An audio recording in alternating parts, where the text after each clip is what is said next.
Hello, everyone, and welcome to Midnight Whispers. I know many of you listen to these stories to relax and slowly fall asleep. Before we begin, feel free to leave a comment and tell me where you're listening from tonight. If you enjoy these stories, please like the video and subscribe to the channel. Now, get comfortable, take a slow breath, and let's begin.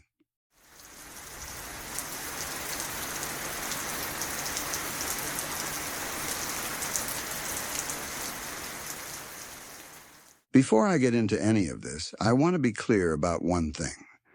I'm not looking for warnings, explanations, rituals, advice, or suggestions on how to cleanse my house or get rid of anything that might be in it. I don't really believe in ghosts or the supernatural.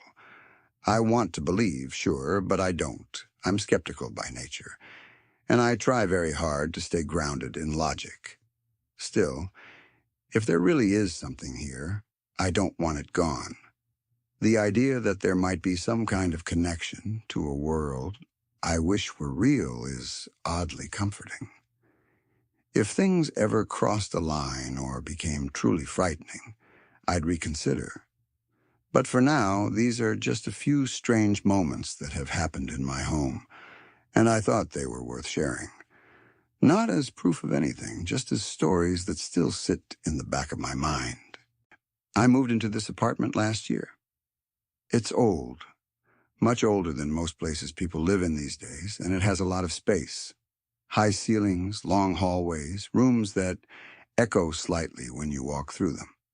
The kind of place that feels like it's been lived in by many different people over many different years. I live there with my girlfriend and my two sons. One is 7 years old, the other just 1. They share a bedroom, which made sense at the time. The baby sleeps in a crib, and the older one has his own bed. It's a normal setup. Nothing unusual about it. The first strange thing happened on a completely ordinary night. One of those evenings that blur together with all the others. I was putting my older son to bed, doing the usual routine. Pajamas, brushing teeth, a bit of talking to delay the inevitable, because kids always try to stretch bedtime as long as they can.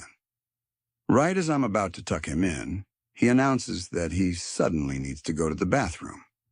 I know exactly what this is, a classic move, but I play along.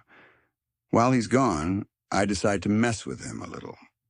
I crawl into his bed and pull the covers over my head, planning to scare him when he comes back. It's harmless, silly, the kind of thing parents do to get a laugh. I lie there quietly, listening. I hear footsteps coming back into the room. I feel the mattress shift as someone sits down at the foot of the bed. The pressure is very real. It presses down exactly where my son usually sits. I'm waiting for him to say something, to ask why the covers are all messed up, or to giggle, or to poke at the lump where I'm hiding. But nothing happens. No voice, no laughter, no movement. That strikes me as odd, but not alarming. Kids do weird things. Maybe he's trying to scare me back. After a second or two, I throw the covers back and shout, "Boo!" There's no one there. The bed is empty. The room is empty. The door is still open. For a moment, my brain tries to catch up. I tell myself I must have imagined the footsteps, or the pressure, or both. I stay there, sitting up in the bed, feeling suddenly ridiculous and uncomfortable. About 2 minutes later, my son walks back into the room from the bathroom. I don't scare him. I don't joke. I don't say anything about what just happened. I tuck him in, say goodnight, and leave the room feeling unsettled in a way I can't quite explain. It's not fear, exactly. It's confusion. My mind keeps replaying the sensation of someone sitting on the bed, and that part felt too real to dismiss easily. A few days later, I tell my girlfriend about it. I laugh it off when I start talking, because that's easier than admitting it bothered me. I expect her to roll her eyes or tell me I probably imagined it. Instead, she gets quiet. She tells me she had a strange experience, too. She says this happened in the boy's bedroom one night when she was trying to get the older one to sleep. The baby was already in his crib, fast asleep. The room was dim, just enough light to see shapes and movement. As she's sitting there, she suddenly hears quick footsteps and sees the shadow of a small figure running out of the room toward the living room. In her mind, it's obvious who it is. The baby. Without really thinking, she gets up to follow him, already annoyed and worried at the same time. But as she steps forward, something makes her turn back. The baby is still in his crib, asleep, not stirring, exactly where he's been the whole time.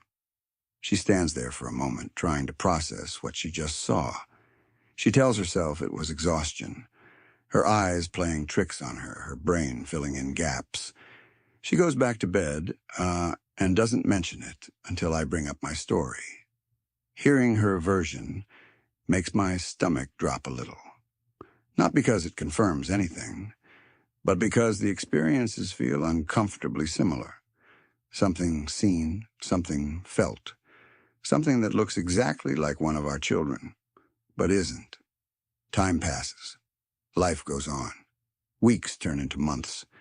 Nothing dramatic happens. No strange noises, no shadows, no footsteps. I start to convince myself that we were both just tired parents in a new place, reading too much into nothing. Then another incident happens. It's one of those nights when the baby refuses to sleep in his own room and ends up in ours. That happens sometimes, especially when he's teething or sick. So he sleeps in our room, and the older one stays alone in the shared bedroom. Everything seems fine. Around 4 in the morning, the older one comes into our room. He looks tired and irritated. We ask him what's wrong, expecting the usual bad dream or excuse to climb into our bed. Instead, he tells us that the baby has been crying all night and he can't sleep because of it. The baby at that moment is sleeping peacefully next to us. Has been all night. We don't correct him. We don't tell him that the baby hasn't been in his room. We just let him climb into our bed and go back to sleep. In the dark, my girlfriend and I exchange a look, but neither of us says anything. It feels better not to. The last story is the one that sticks with me the most. Not because it's the scariest, but because it feels deeply personal. My girlfriend lost her mother many years ago. Even though a long time has passed, she's still very attached to her. She carries a picture of her everywhere, tucked safely away. It's a quiet kind of grief, always present, never fully gone. On Dia de los Muertos, she decided to make a small altar for her mother in our living room. We're not Mexican, and she doesn't come from that culture, so this wasn't a traditional or knowledgeable act. She did what she had seen in movies, especially Coco. She placed a picture of her mother, lit a candle, and offered an apple. It was simple and heartfelt, more about remembrance than ritual. Later, we were told that traditionally, special candles are used for this occasion. Candles that produce smoke but no flame. The smoke is said to guide the spirits of loved ones, while fire can attract things you don't want.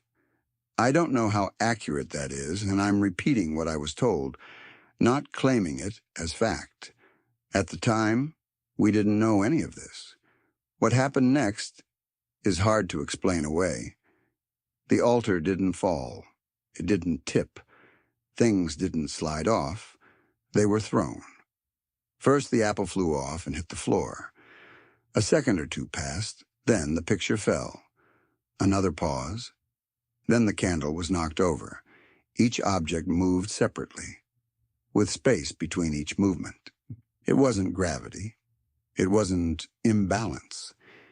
It was as if something invisible was picking things up and tossing them aside, one by one.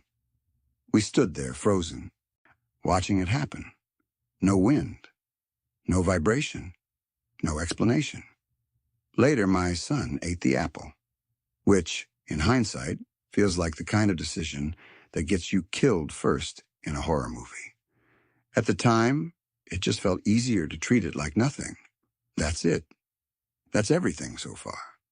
Nothing violent. Nothing truly threatening. Just moments that don't quite fit into a neat, logical box. I don't know what any of it means. I don't know if it means anything at all. I still don't really believe in ghosts. But I can't deny that these things happen, and that they happened in a way that left no easy answers behind. If there is something here, it hasn't hurt anyone. It hasn't scared my kids, at least not openly. It just exists, quietly crossing into our lives now and then, reminding me that maybe the world is bigger, stranger, and less certain than I'd like to admit. And for now, that's enough.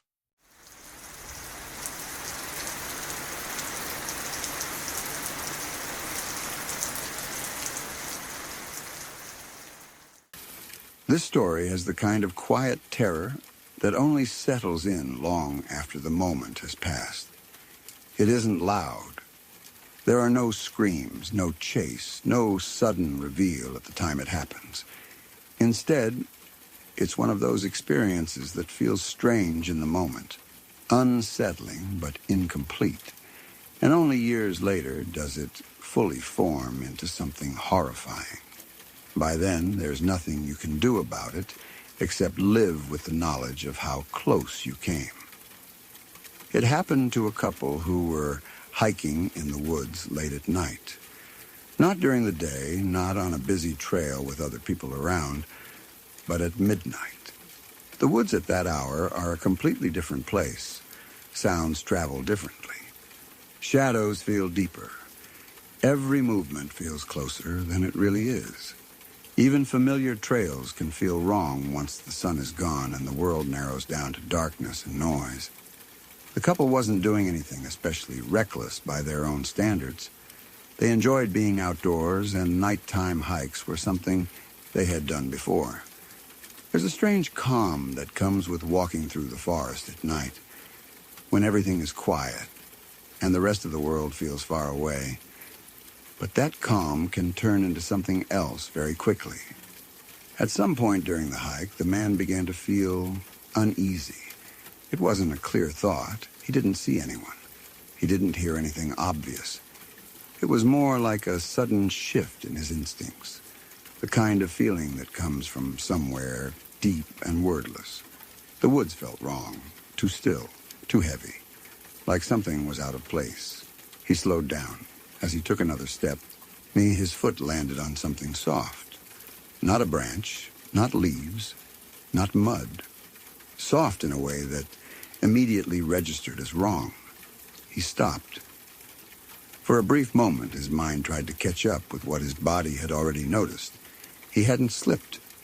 He hadn't stepped into a hole. Whatever it was had shape and give to it, enough that it made his stomach drop before he even knew why. He was just about to bend down or look closer when they heard movement. Bushes started rustling just a few feet away from them. Not the gentle sound of an animal passing through. Not the distant noise of wind moving leaves. This was close, sudden, intentional. Something large enough to push branches aside. Panic took over. The couple didn't stop to think. They didn't investigate. They didn't shine a light or call out. Their instincts screamed danger, and they listened. They turned and ran, hearts pounding, lungs burning, adrenaline taking over completely. They didn't look back. They didn't slow down until they were far away from that spot, away from the woods, away from whatever had been hiding there. Later, they tried to make sense of it. Maybe it was an animal. Maybe it was another hiker. Maybe they had overreacted. The man kept thinking about what he had stepped on, but without seeing it, his mind filled in safer possibilities. A pile of clothing, a fallen backpack, something harmless. It just felt strange in the dark. Life went on. Years passed. The moment faded into one of those odd memories you sometimes bring up in conversation. A creepy experience, a weird night, a story you tell with a laugh at the end, even though it still makes your skin crawl a little. Then one night, everything changed. Years later, the couple was watching an interview on television. The interview was with a man on death row, a serial killer, someone whose crimes had shocked the entire country, someone whose face and name had become symbols of something deeply evil. The interviewer asked him a question that seemed simple enough. Was there ever a moment when you were almost caught? The killer paused, then answered. He described a night in the woods. He talked about seeing a couple hiking. He talked about how they came close. He talked about how one of them stepped on a girl he had just killed. He said he was hiding in the bushes nearby, watching them, close enough to hear them, close enough to act. He said they ran away before they realized what the man had stepped on, before they saw what was at their feet. The man telling this story was Ted Bundy. When the killer finished his answer, the man watching the interview felt a chill run through his entire body. The details matched. The time, the woods, the couple, the stepping on something soft, the bushes rustling nearby. It wasn't similar. It was exact. In that moment, the story he had carried for years transformed into something else entirely. What he had stepped on wasn't a bag or clothing or debris. It was a body. The movement in the bushes wasn't an animal. It was a man who had just murdered someone and was hiding only a few feet away, watching them, deciding what to do next. They hadn't just been in the wrong place at the wrong time. They had been within arm's reach of one of the most dangerous killers in history. The realization was overwhelming. All at once, the man understood how close they had come to death. If they had stayed just a few seconds longer, if they had investigated what he stepped on, if they had called out, if curiosity had overridden fear, any one of those choices could have changed everything. The killer was already there. He was already violent. He was already watching. The only thing that saved them was instinct, that moment of unease, that decision to run. When people talk about gut feelings, this is what they mean. Something deep inside the brain recognizes patterns the conscious mind hasn't yet processed. The body reacts before logic can catch up. In this case, that reaction saved 2 lives. What makes this story so terrifying isn't just the proximity to danger. It's the randomness of it. The idea that you can be walking through the woods, enjoying your life, completely unaware that you are seconds away from becoming part of someone else's nightmare. They didn't know who he was at the time. They didn't know what he had done. They didn't know how close they were. And that ignorance is part of what makes it so disturbing. Because it means safety is sometimes an illusion created by not knowing what's nearby. The killer's casual way of telling the story made it even worse. To him, it was just another near miss, another anecdote, another moment where things almost went differently. He didn't describe fear or panic. He described opportunity. That contrast is chilling. For the couple, it was one of the scariest moments of their lives. For him, it was just a footnote. After watching that interview, the man couldn't stop replaying the night in his mind. He remembered the feeling in his chest when something felt wrong. He remembered the texture under his foot. He remembered the sound of the bushes moving. Every memory sharpened. What if they hadn't run? What if they had tried to help? What if they had assumed someone else was in trouble? The truth is, compassion can be dangerous in the wrong context. Many people have been harmed because they tried to help, because they trusted the situation instead of their fear. This couple survived because they didn't stop to ask questions. They listened to their instincts and ran. It's unsettling to realize how thin the line was between survival and becoming another victim. There was no warning sign, no obvious threat, no clear signal that death was hiding just a few feet away. Just darkness. A strange feeling. A sound in the bushes. That's all it took. What makes this story even heavier is knowing how many people didn't get that chance. How many others encountered the same man under different circumstances and didn't escape. How many people followed curiosity instead of fear. How many moments ended differently. The woods themselves didn't look dangerous. They didn't feel like a crime scene. Nature doesn't change its appearance just because something terrible has happened there. Trees don't react. Trails don't close themselves. The forest keeps going, indifferent to what happens within it. That indifference is part of the horror. You can walk through a place where something unspeakable happened and never know it. You can step over ground that holds a secret.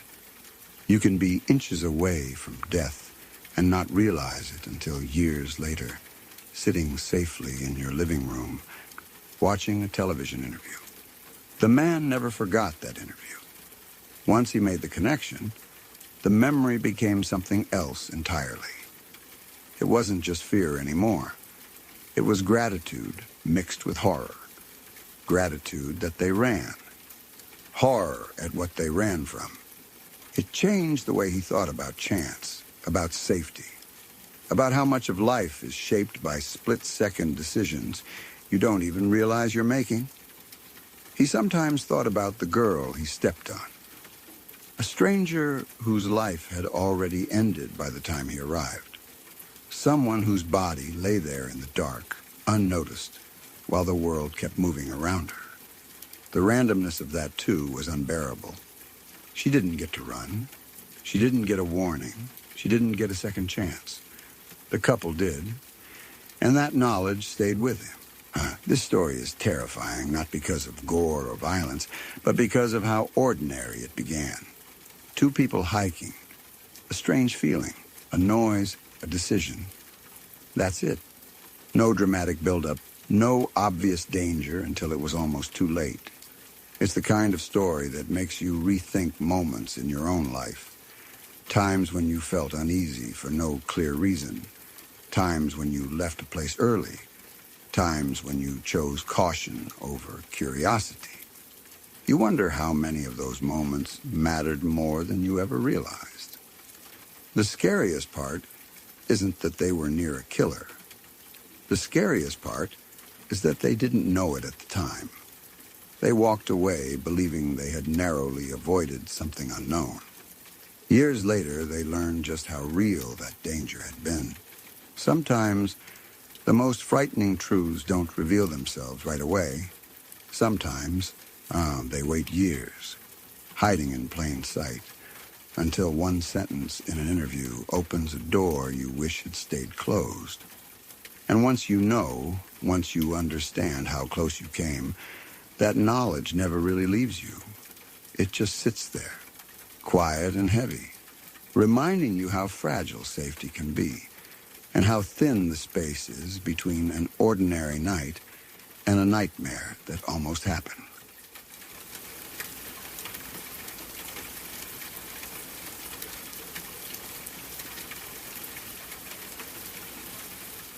About 10 years ago, 4 friends and I were sitting around late one night doing what bored people in their early 20s often do.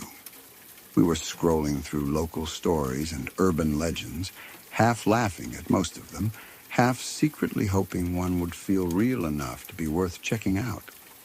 That's when we came across a story that immediately caught our attention. It was about a one-lane bridge somewhere out in rural Wisconsin.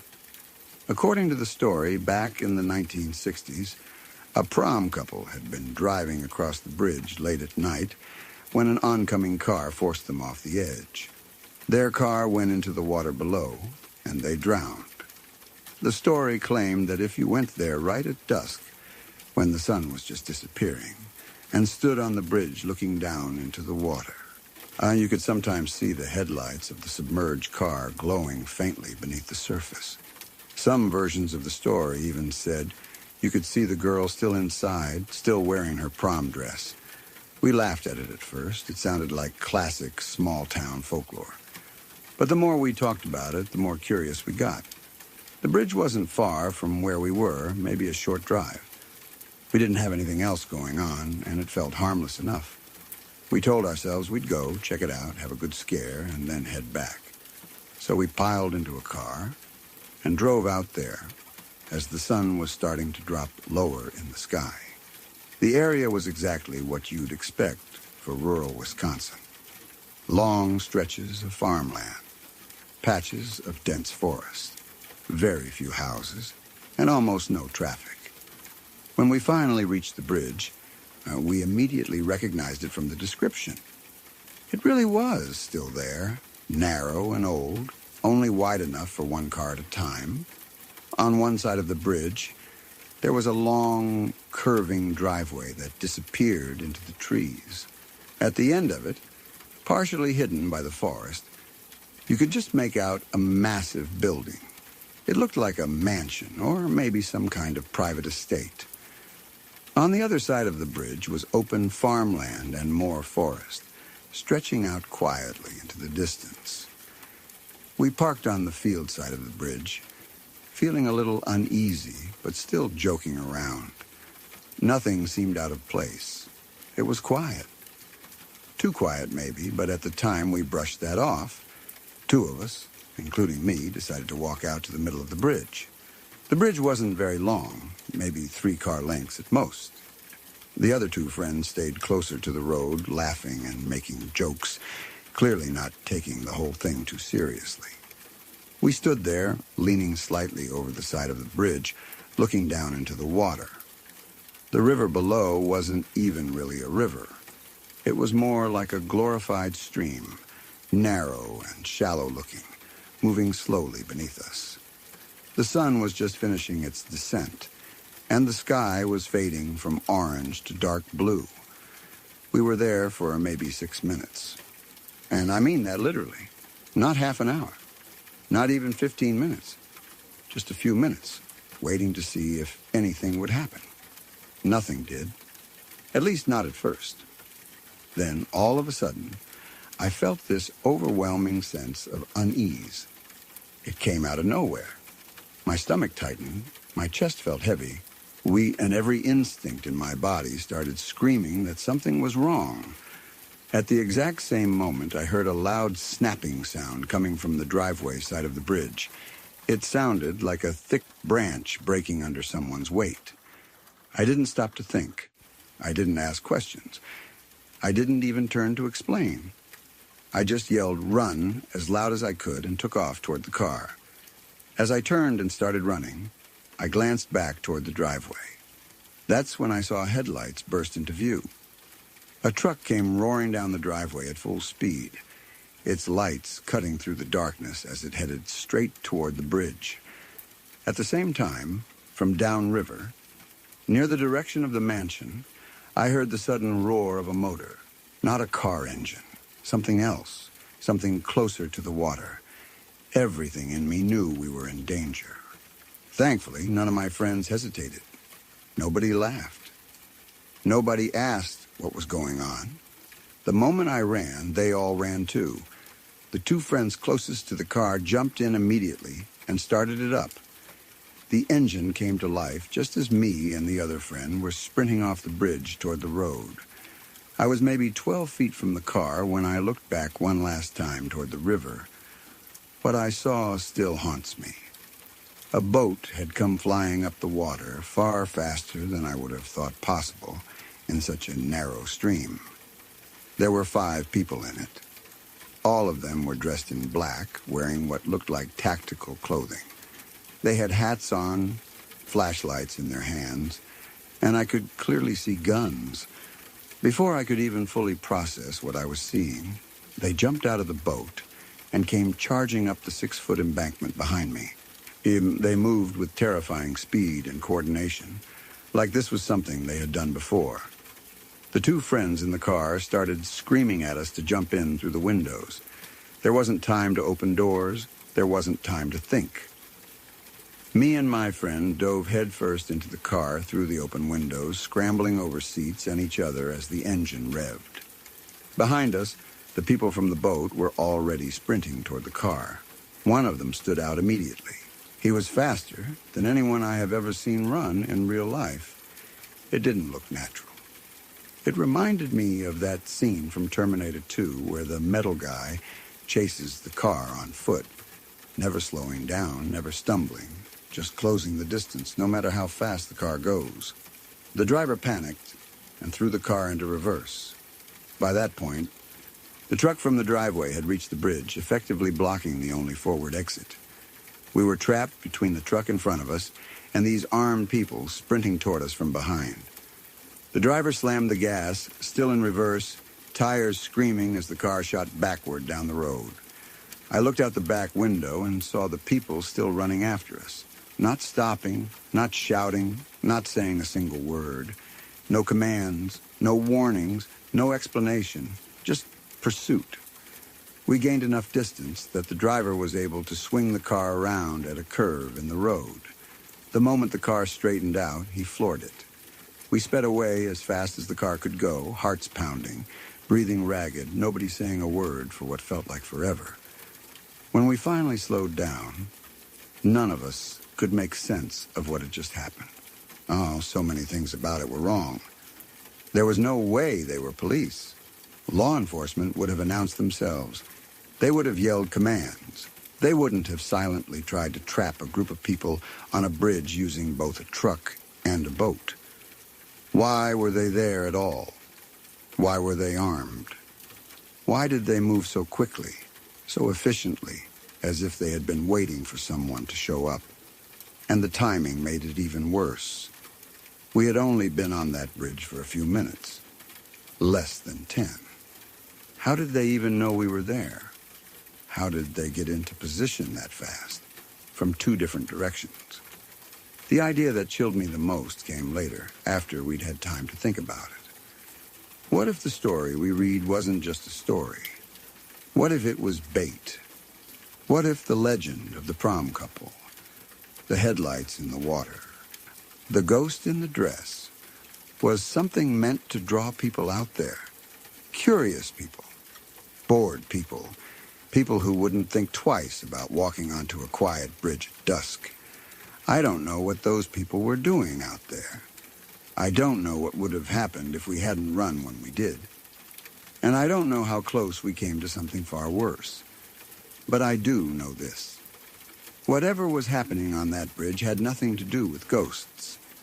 And every time I think back on that night, I'm grateful that my instincts kicked in when they did. Because if we had stayed even a minute longer, I don't think any of us would have made it home to tell this story.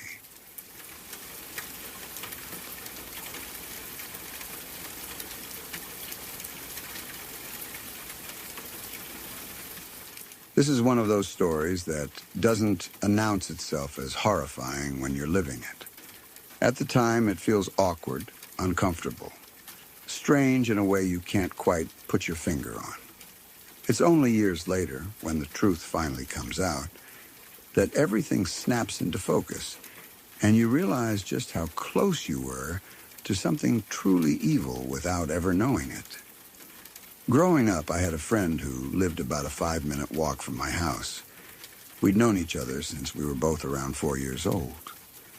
Our families were close in that casual neighborhood way.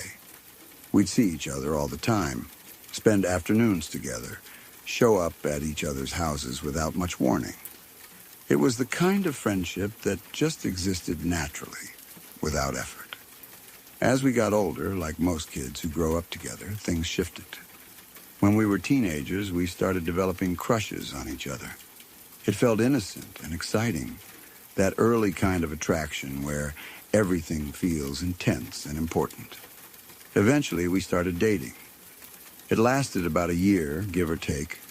Nothing dramatic, nothing toxic, just young people trying to figure themselves out.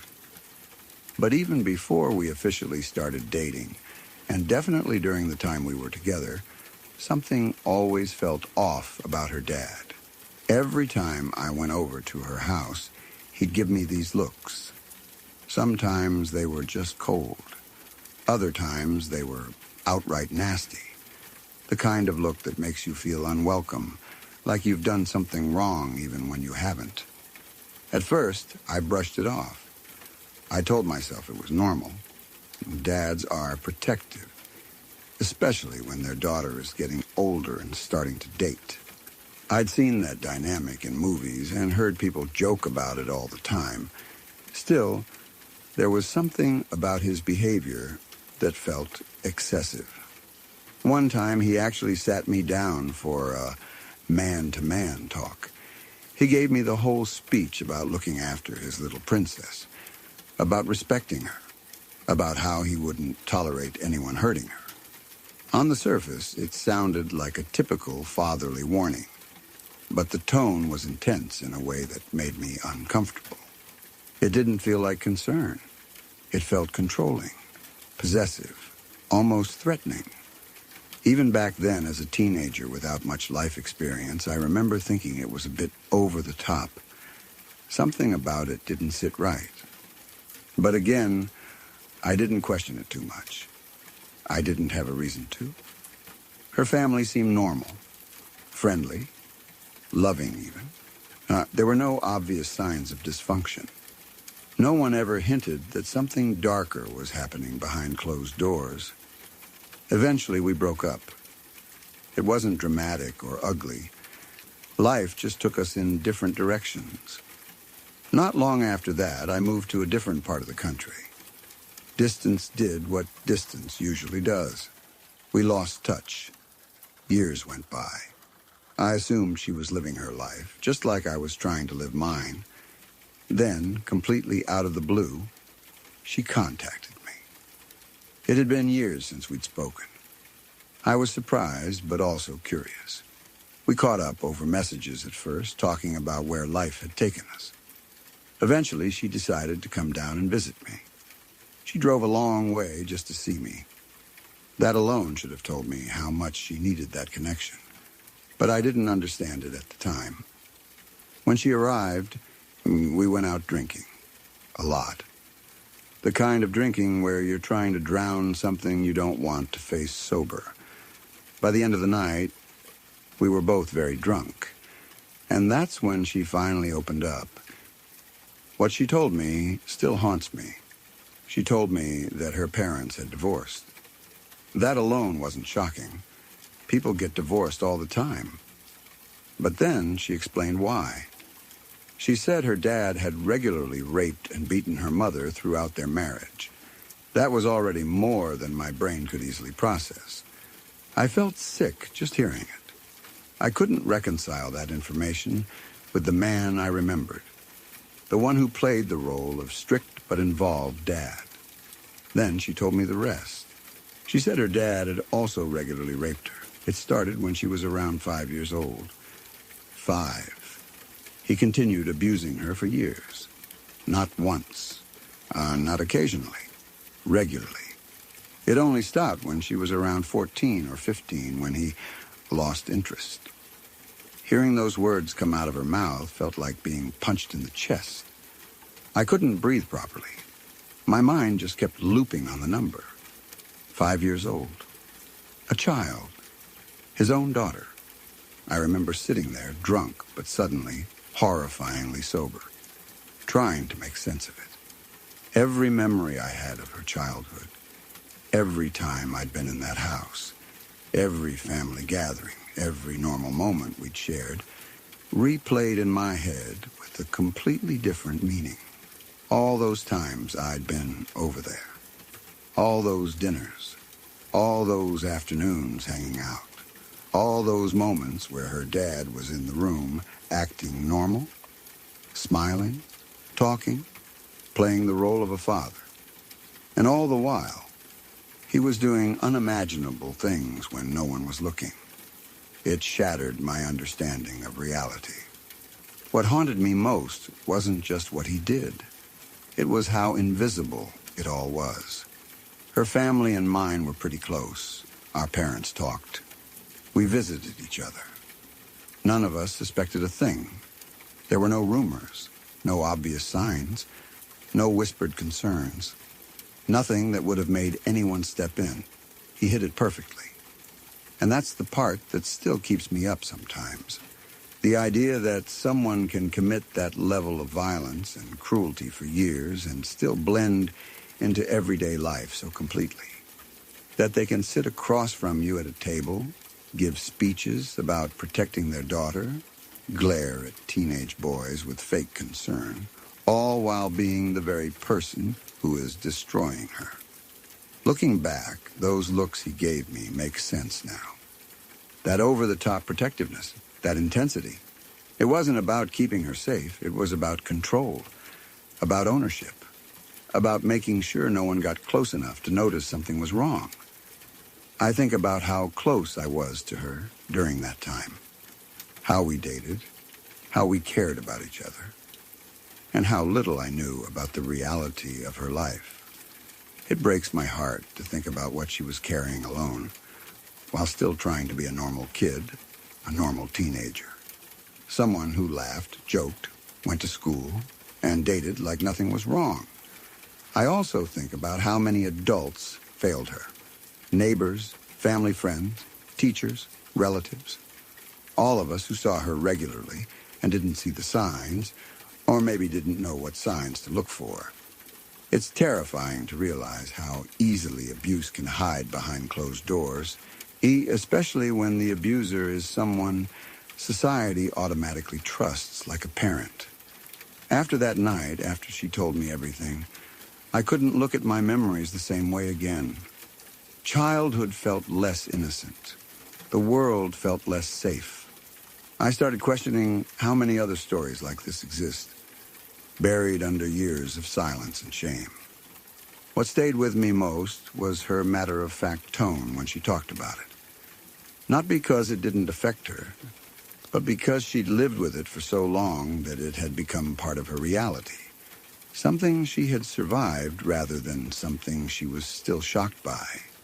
That, more than anything, showed how deep the damage went. Even now, years later, I still think about her. I wonder how she's doing.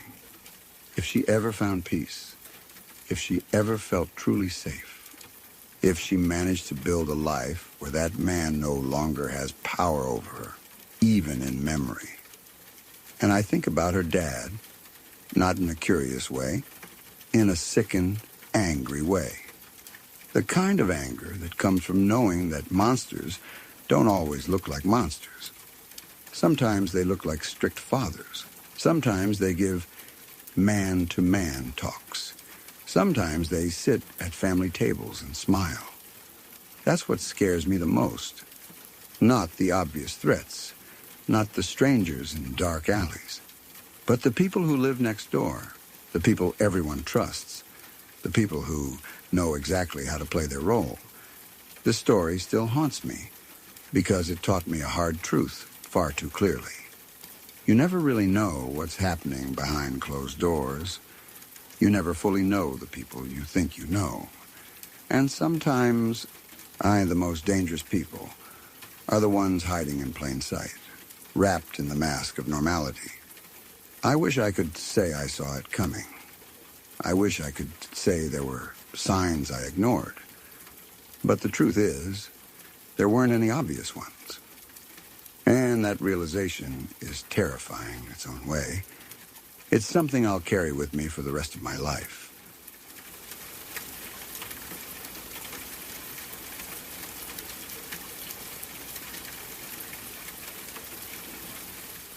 This story was told to me secondhand through a friend about someone she knew. Even though it didn't happen to me directly, it's one of those stories that crawls into your mind and refuses to leave. Not because of violence, not because of blood or screams, but because of how quiet it was, how controlled, how close it came to becoming something much worse. A friend of a friend was living in a shared house. She had roommates, and usually the house was busy, full of noise and movement, people coming and going. But on this particular day, she was alone. Her roommates were out. It wasn't unusual. It was just one of those normal, forgettable days that didn't feel dangerous at all. At some point, she realized something was wrong. She heard noises that didn't belong. Not the normal creaks of a house settling, not the sound of a roommate moving around, but something sharper. Footsteps, voices, movement that didn't feel casual or familiar. It took her a few moments to understand what was happening, and when it finally clicked, fear hit her all at once. Her house was being broken into. There were a few guys, not just one. She could hear more than one voice, more than one set of footsteps. They were moving through the house, opening drawers, shifting objects, clearly looking for things to steal. She was frozen in her room, heart pounding so loudly she was sure they could hear it. She didn't know what to do. She didn't scream. She didn't call the police. She didn't try to run. In her mind, she made a decision very quickly, driven by pure survival instinct rather than logic. She assumed they were there to steal things. TVS, laptops, anything valuable they could carry. She told herself that if she stayed quiet, if she didn't alert them to her presence, they would take what they wanted and leave. So she pretended to be asleep. She lay completely still in her bed. She controlled her breathing as best she could. She didn't move a muscle. Every second felt stretched out and unreal, like time had slowed down just to torture her. Then she heard footsteps coming toward her room. Someone opened her door. She could hear him inside her room now. A man. She could hear him moving around. She could hear drawers opening, objects being picked up and set down. He was going through her things, her personal belongings, things that belonged only to her, things that told a story about who she was, where she slept, how she lived. She stayed still. Her body was screaming at her to run, to fight, to do something. But she forced herself not to react. She kept her eyes closed. She tried to look relaxed, like she was deeply asleep and completely unaware of what was happening around her. Every moment felt unbearable. She didn't know how long he was in the room. It could have been seconds. It could have been minutes. In situations like that, time loses meaning. All that existed was fear and the sound of a stranger moving through her space. Eventually, she heard him stop. She thought maybe he was leaving. She thought maybe it was over.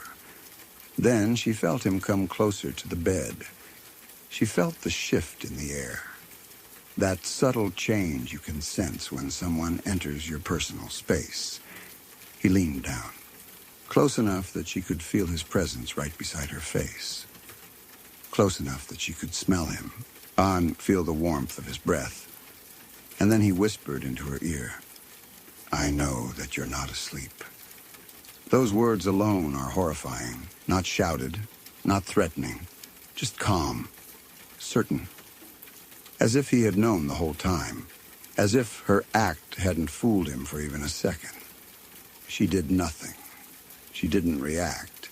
She didn't open her eyes. She didn't scream.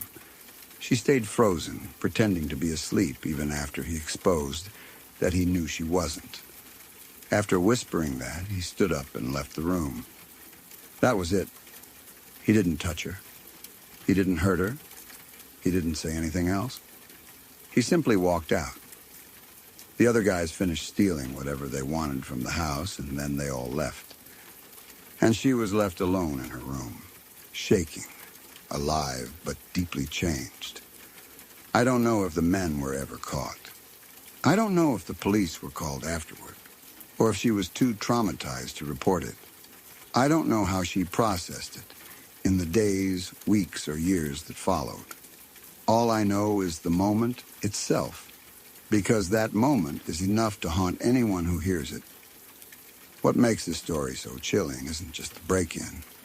Break-ins happen. They're terrifying, yes, but they usually follow a pattern people understand. Someone wants your things. You hide. They leave. What makes this different is that whisper. That whisper changes everything. It means he knew she was there. It means he chose not to hurt her. It means he wanted her to know that he knew. And that is deeply unsettling. It raises questions with no comforting answers. Why did he say it?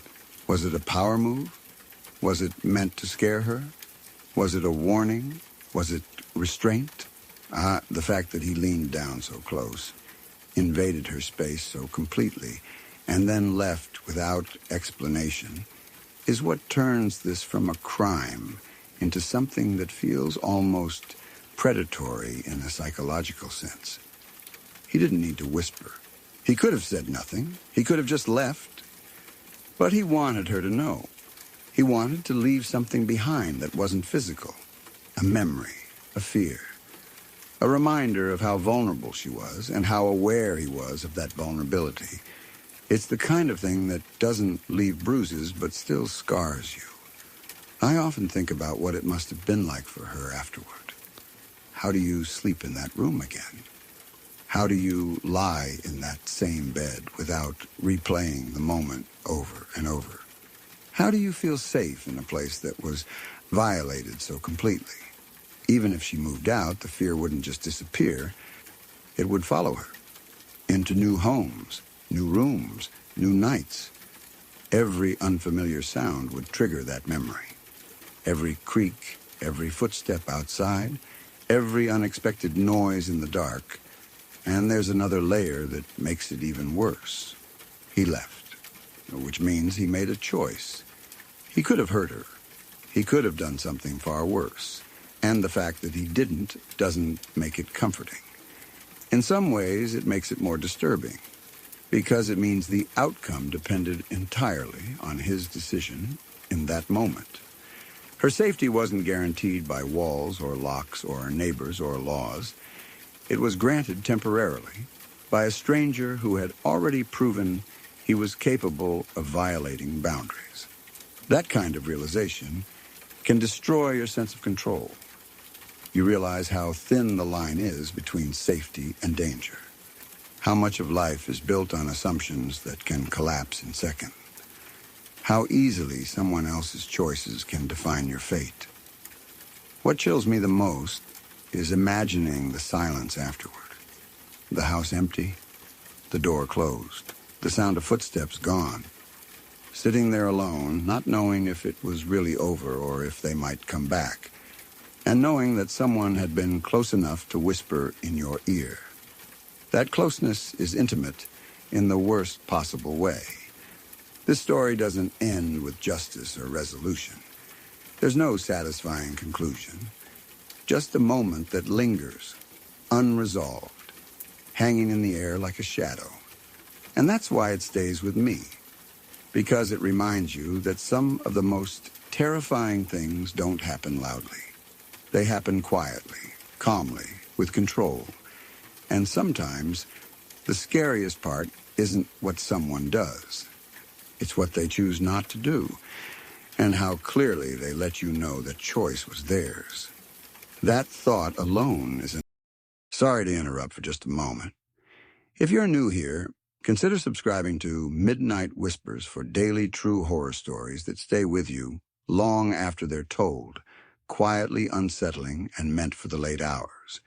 You can also turn on notifications so you're always here when a new story arrives and the night begins to stir again. Now, let's continue. Years who I met online, but she lived close enough that she eventually became part of my real, physical life too. Our friendship was never intense in a daily sense. We didn't talk constantly. We would check in with each other, drift apart for a while, then reconnect like nothing had changed. It felt easy, familiar, low pressure. Over time, the relationship blurred in the way some friendships do. We flirted, we sexted a few times. There was chemistry, but it never fully turned into anything serious. We hooked up once, but even that didn't shift the dynamic much. It just became another quiet layer between us that we never really named. One night, We made plans. I was supposed to pick her up and bring her back to my place so we could hang out and spend the night together. It wasn't some big event, just another casual plan between two people who trusted each other. And then I flaked. That wasn't unusual for me back then. I flaked on plans a lot. Sometimes because I was tired, sometimes because I didn't feel like dealing with people, sometimes because I just didn't have the emotional energy to show up. I told myself there would always be another time. That night there wasn't. Her roommate strangled her to death after an argument. As far as anyone could tell, it wasn't planned. It wasn't something people had been warning about. He didn't have a long history of violence that everyone ignored. It seemed like something inside him broke or snapped in that moment, and she happened to be there. I remember finding out and feeling like the air had been sucked out of my chest. The first reaction wasn't even sadness. It was disbelief. Like my brain refused to line up the facts in the right order. She was alive. We had plans. I didn't go. She was gone. People say things like, you can't blame yourself in situations like this, and logically, I know that's true. I know with my rational mind that if it hadn't happened that night, it likely would have happened another night. Another argument, another moment, another victim. But logic doesn't erase the truth that if I hadn't flaked, she would have lived at least one more day. That thought never fully goes away. It doesn't scream. It just sits there quietly in the background, resurfacing when I least expect it. A simple what if that has no resolution. Not long after that, another friend died. Our relationship wasn't identical, but it was similar in shape. We talked. We flirted lightly. There was a closeness there that never fully crossed into a defined relationship, but it mattered to both of us. She had a boyfriend at the time. He had just asked her to marry him. He was a veteran, intense, protective in a way that sometimes bordered on controlling. She was a sex worker, and he absolutely hated that part of her life. We talked about it more than once. She admitted he could be a little problematic, a little too intense, but she also talked about how much she loved him. In the weeks leading up to her death, we had gotten closer. Not in a romantic sense, but emotionally. She confided in me more. She talked openly about her future, about feeling conflicted but excited. The day before it happened, we had a long conversation about the engagement. She told me she never thought she wanted marriage, never thought she was ready for something like that, but decided to dive in anyway.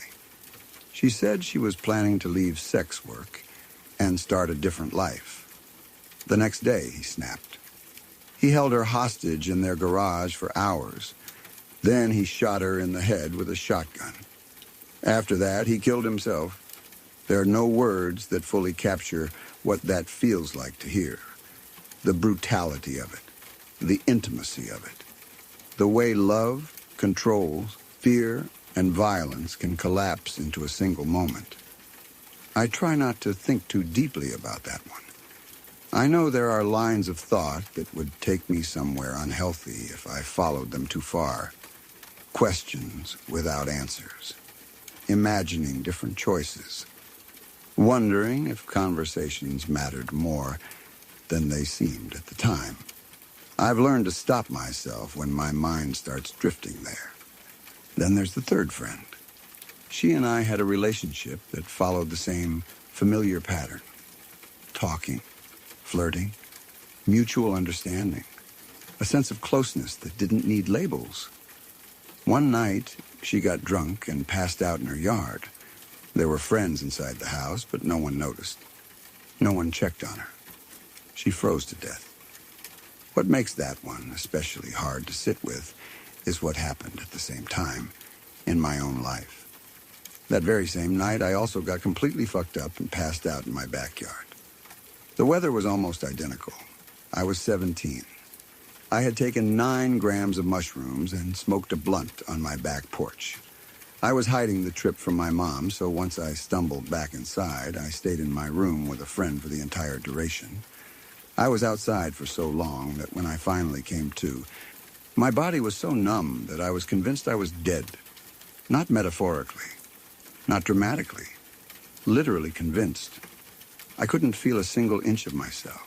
No hands, no feet, no chest rising and falling. I was completely detached from my body. Time didn't exist. Sound felt distant and wrong. I remember thinking that this was what death must feel like, and accepting it in a strangely calm way. That feeling lasted for hours. I stayed in that room for about 16 hours until the trip finally wore off and I slowly re-entered the world. Even then, it took time before I trusted that I was alive. As soon as the trip ended, I found out my friend had died. Same night, same weather, same basic scenario. One of us survived, one of us didn't. That coincidence alone is enough to mess with your head. All 3 deaths happened within about a year or 2 of each other. We all knew each other. We ran in the same circles, same parties, same late-night conversations, same shared spaces. Sometimes it feels unreal that so much loss could concentrate itself into such a small slice of time. Sometimes it feels like I slipped through something that was meant to take me too. What sticks with me most isn't just the violence or the tragedy. It's the randomness, the way life hinges on such small, ordinary decisions. Flaking on plans, staying inside, choosing one night over another. How survival sometimes has nothing to do with being smarter or stronger, and everything to do with timing. There's also guilt. Not loud guilt, but quiet, persistent guilt. The kind that doesn't accuse you outright, but asks questions you can never answer. The kind that reminds you how thin the line is between being here and not being here. I don't talk about this much, not because I'm ashamed, but because it's hard to put into words without it sounding dramatic or self-centered. These weren't my deaths. I didn't suffer the way they did. And yet these experiences shaped me in ways I didn't fully understand until years later. They made me hyper-aware of how fragile people are, how quickly situations can turn, how often we assume there will be more time. They also left me with a strange relationship to fate and chance. I don't believe in destiny in a traditional sense, but I can't ignore how close some of these moments came to overlapping completely. How easily the story could have been written with my name in it instead. Sometimes I think about the people they could have become. The conversations we never had. The lives that just stopped. Other times I try not to think about it at all. I don't know if anyone will read this. I don't know if it even matters if they do. But writing it out feels like acknowledging something I've carried quietly for a long time. These stories don't have lessons wrapped neatly at the end. They don't resolve. They just exist. Like scars you don't always see, but feel when the weather changes. All I know is that I'm still here. And some days, that fact alone feels heavy.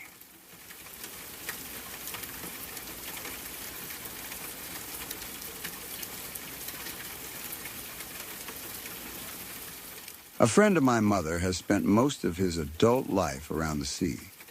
From his early 20s, he built a career organizing sailing trips and extreme sports vacations.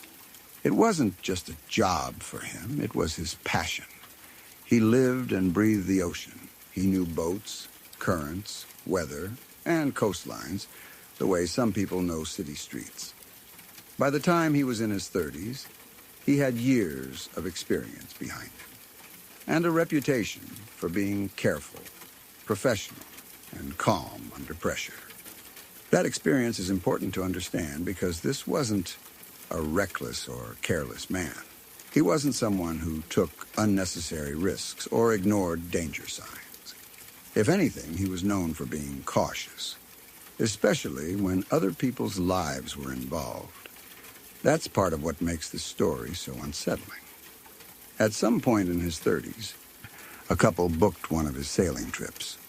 They presented themselves as experienced sailors. They spoke confidently about the sea, used the right terminology, and seemed knowledgeable enough that nothing about them raised immediate concern. They weren't teenagers chasing thrills or tourists with no understanding of how dangerous open water can be. They appeared calm, mature, and capable. The plan was a sailing trip from the Netherlands to France. It wasn't an unusual route for him. He had done similar journeys before, and while the sea always demands respect, there was nothing about the trip itself that seemed especially dangerous on paper. The weather was decent, the vessel was in good condition, and everything felt routine. As they sailed toward the northern coast of France, things remained calm. The water wasn't violent. The sky wasn't threatening, and nothing felt out of control. About 5 kilometers west of the French coast, the couple suggested stopping. They told him they knew the waters in that area very well. They said they wanted to go for a swim. This is where hindsight becomes cruel. He hesitated, but not for long. The couple spoke with confidence and assurance. They didn't seem unsure or impulsive. They didn't give the impression of people underestimating the ocean. Based on their apparent experience and the conditions at the time, he agreed. He cast the anchor. They entered the water. At first, everything seemed normal. The boat was steady. The sea moved gently around them. There was no immediate sense of danger. He stayed close, watching them, aware of his responsibility as the organizer and captain. Then something changed. He couldn't say exactly when or how it happened. One moment he could see the couple in the water. The next, they were gone. Not drifting slowly away, not calling out, just gone. Almost at the same time, he realized something far worse. He couldn't see the boat either. The current had taken it. The anchor had not held the way it was supposed to, or the water movement was stronger beneath the surface than it appeared from above. In open water, especially near coastlines, conditions can be deceiving. What looks calm on the surface can be powerful and deadly underneath. In what felt like a single minute, everything was gone. The boat, the couple, his only lifeline. He was alone in the ocean. At first, shock took over. That moment when your brain refuses to accept what just happened. He turned in every direction, searching for the boat, calling out, hoping to see a shape, a shadow, anything. He listened for voices, splashing, movement. There was nothing, just open water. The realization hit him slowly and then all at once. He was kilometers from shore, with no flotation device, no support, and no idea where the others had gone. Panic tried to take over, but years of experience forced him to push it down. Panic wastes energy. Panic kills. He made a decision. He chose a direction and started swimming. He didn't know if it was the shortest route.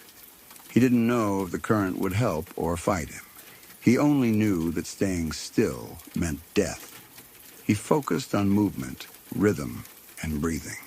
Stroke after stroke, minute after minute. Time lost meaning out there. The sun moved slowly across the sky. His muscles burned, then went numb, then burned again. Salt water dried his mouth and lips. His throat ached from swallowing water. Every breath became harder than the last. His arms felt heavy, like they no longer belonged to him. At some point, he realized he had been swimming for hours. He tried not to think about the couple. He tried not to imagine what might have happened to them. Thinking about others wouldn't help him survive. He focused only on the next stroke, the next breath, the next moment. The ocean doesn't care how strong you are. It doesn't care how experienced you think you are. It doesn't care how confident you felt 5 minutes earlier. It simply exists, vast and indifferent. After what he later estimated to be around 5 hours of swimming, he saw land. At first, it didn't feel real. Many people who are lost at sea hallucinate coastlines that aren't there. He forced himself to stay cautious, to make sure what he was seeing wasn't his mind giving him false hope. But it was real. The shoreline slowly grew clearer. The shape of the land sharpened. The water beneath him began to feel different as it shallowed. When his feet finally touched the ground, his body almost gave out completely. He collapsed onto the beach. He doesn't remember much of what happened immediately after that. He remembers voices. He remembers hands. He remembers being cold and shaking uncontrollably. His body was completely spent, pushed far beyond its limits. He woke up in a hospital. He stayed there for 2 weeks. Dehydration, exhaustion, muscle damage. His body had been pushed to the edge of what it could survive. Doctors told him that if he had been in the water much longer, he likely wouldn't have made it. And during those 2 weeks, he asked about the couple. There was no good news.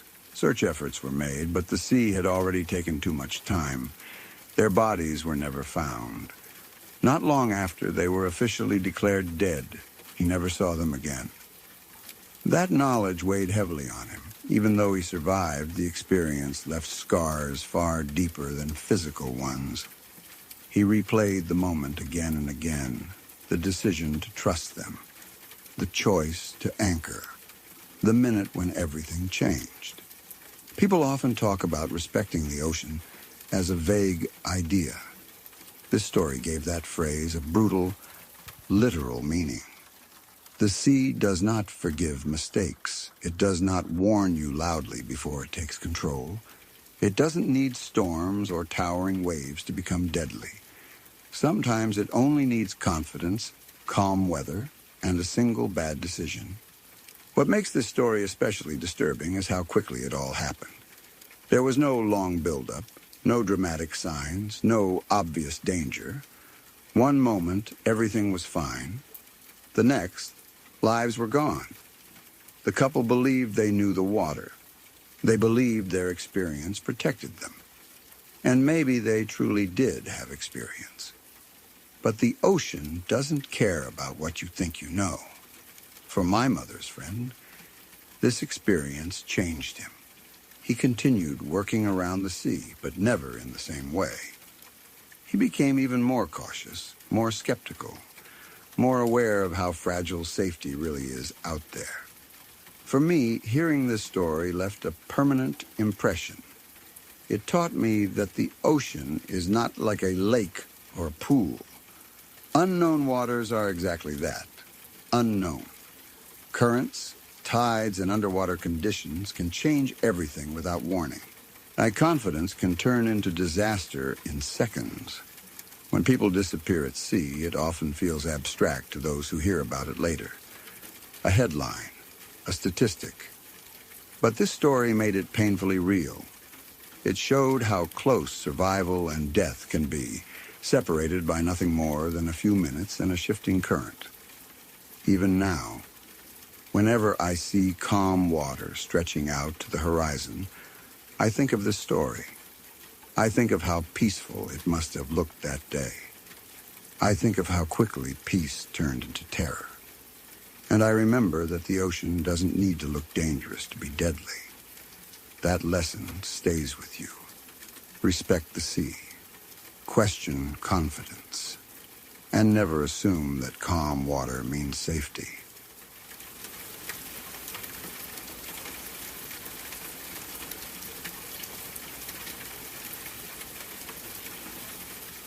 This is one of those stories that feels like a chain reaction, where one moment of carelessness sets off a series of events that ruins multiple lives, one after another.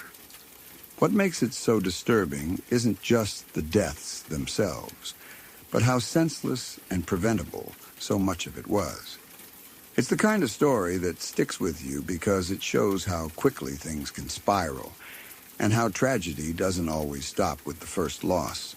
Someone I knew died in a way that still feels unreal to think about. It happened at night. He lived in an apartment building several stories high, and like many people, he had a habit of stepping out onto his balcony to smoke a cigarette before going to bed. It was something he had done countless times. It was routine, comfortable, familiar. He wasn't reckless or careless by nature. This was just part of his normal life. What he didn't remember, or maybe wasn't fully aware of in that moment, was that the building was undergoing renovations. The balconies were being worked on. The railings had been removed. Instead of a solid barrier, there was only yellow danger tape stretched across the open edge. The kind of tape you see everywhere. The kind that signals caution, but doesn't physically stop anything. In daylight, it might have been obvious. At night, especially when you're tired and doing something automatic, it was a deadly trap. He stepped onto the balcony in the dark. He leaned forward to look out at the city lights, probably expecting the familiar resistance of the railing, something solid to rest his weight against. Something that had always been there before. There was nothing. He fell 8 stories. There was no chance to grab onto anything. No second to understand what was happening. Just open air and gravity. The kind of fall that gives you no time to react, no chance to survive. He died instantly. His body wasn't found until the next morning. That detail is especially haunting. While he lay dead outside the building, his girlfriend was still inside their apartment, asleep in bed. She had no idea what had happened. No idea that he never came back inside. No idea that the person she loved was gone. When they found him, he was naked. That detail isn't included for shock value, but because it makes the situation feel even more vulnerable and tragic. He wasn't doing anything dramatic or dangerous. He wasn't dressed to go out. He was at home, in what should have been the safest place in the world. The shock of his death rippled outward. His adult daughter was devastated, but her grief quickly turned into anger. And in some ways, that anger made sense. The renovation work had been careless. Removing balcony railings and replacing them with nothing more than tape was dangerous. Anyone could see that in hindsight.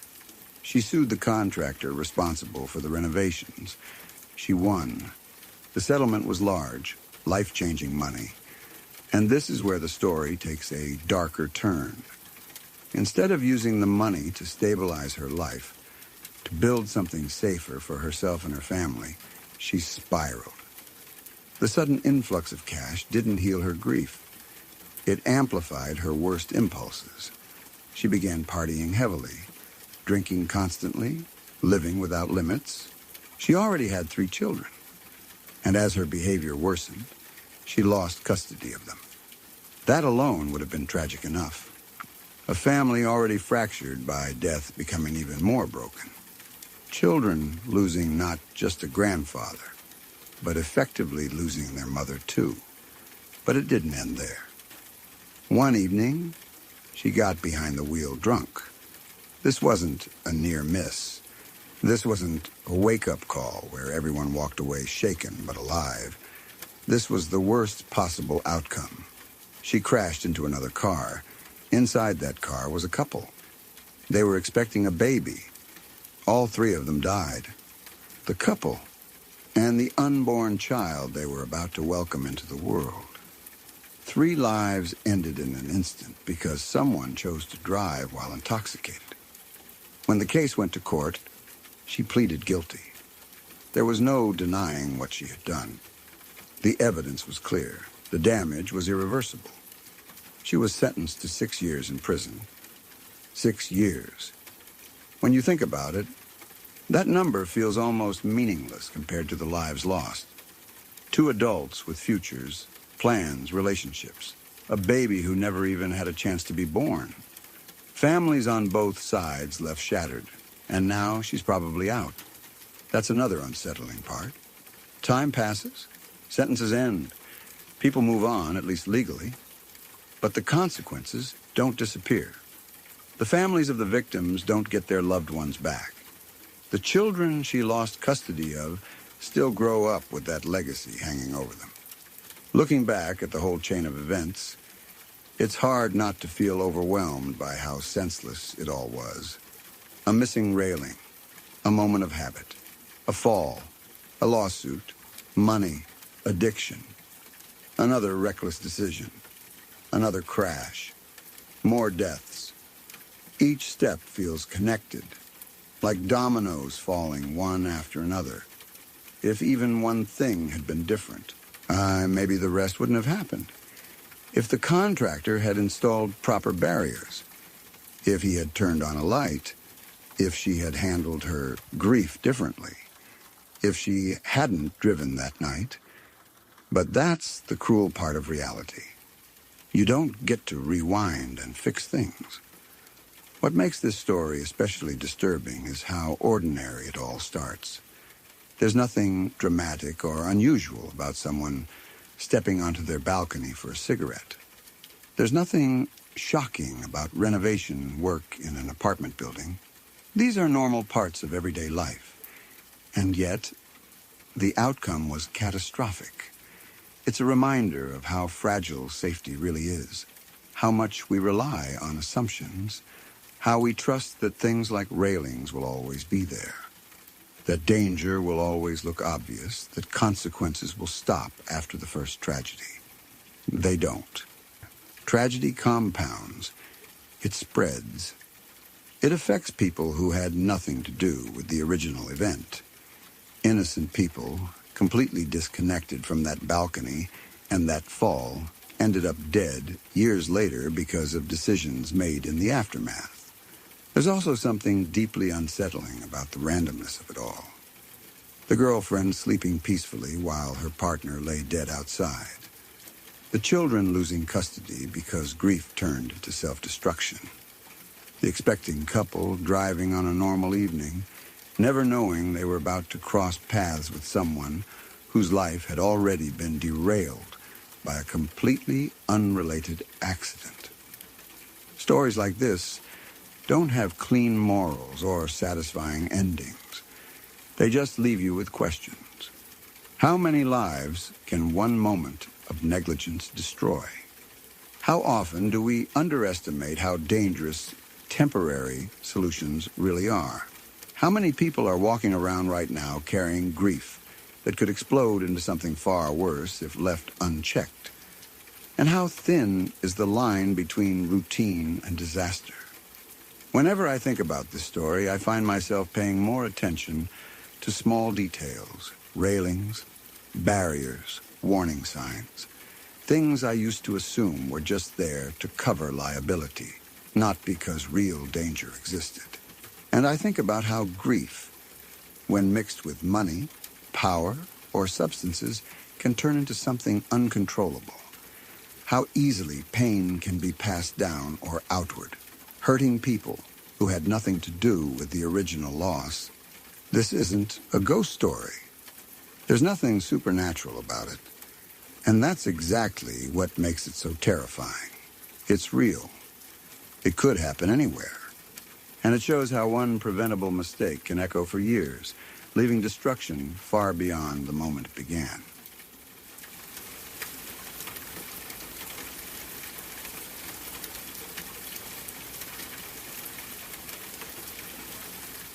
My cousin told me this story one evening, almost casually at first, like she wasn't sure whether she believed it herself. The more she talked, the quieter she got, and by the time she finished, the room felt heavy. This happened in 2018, during a period of her life when she was living alone, far north in Alaska. And when I say far north, I mean extremely remote.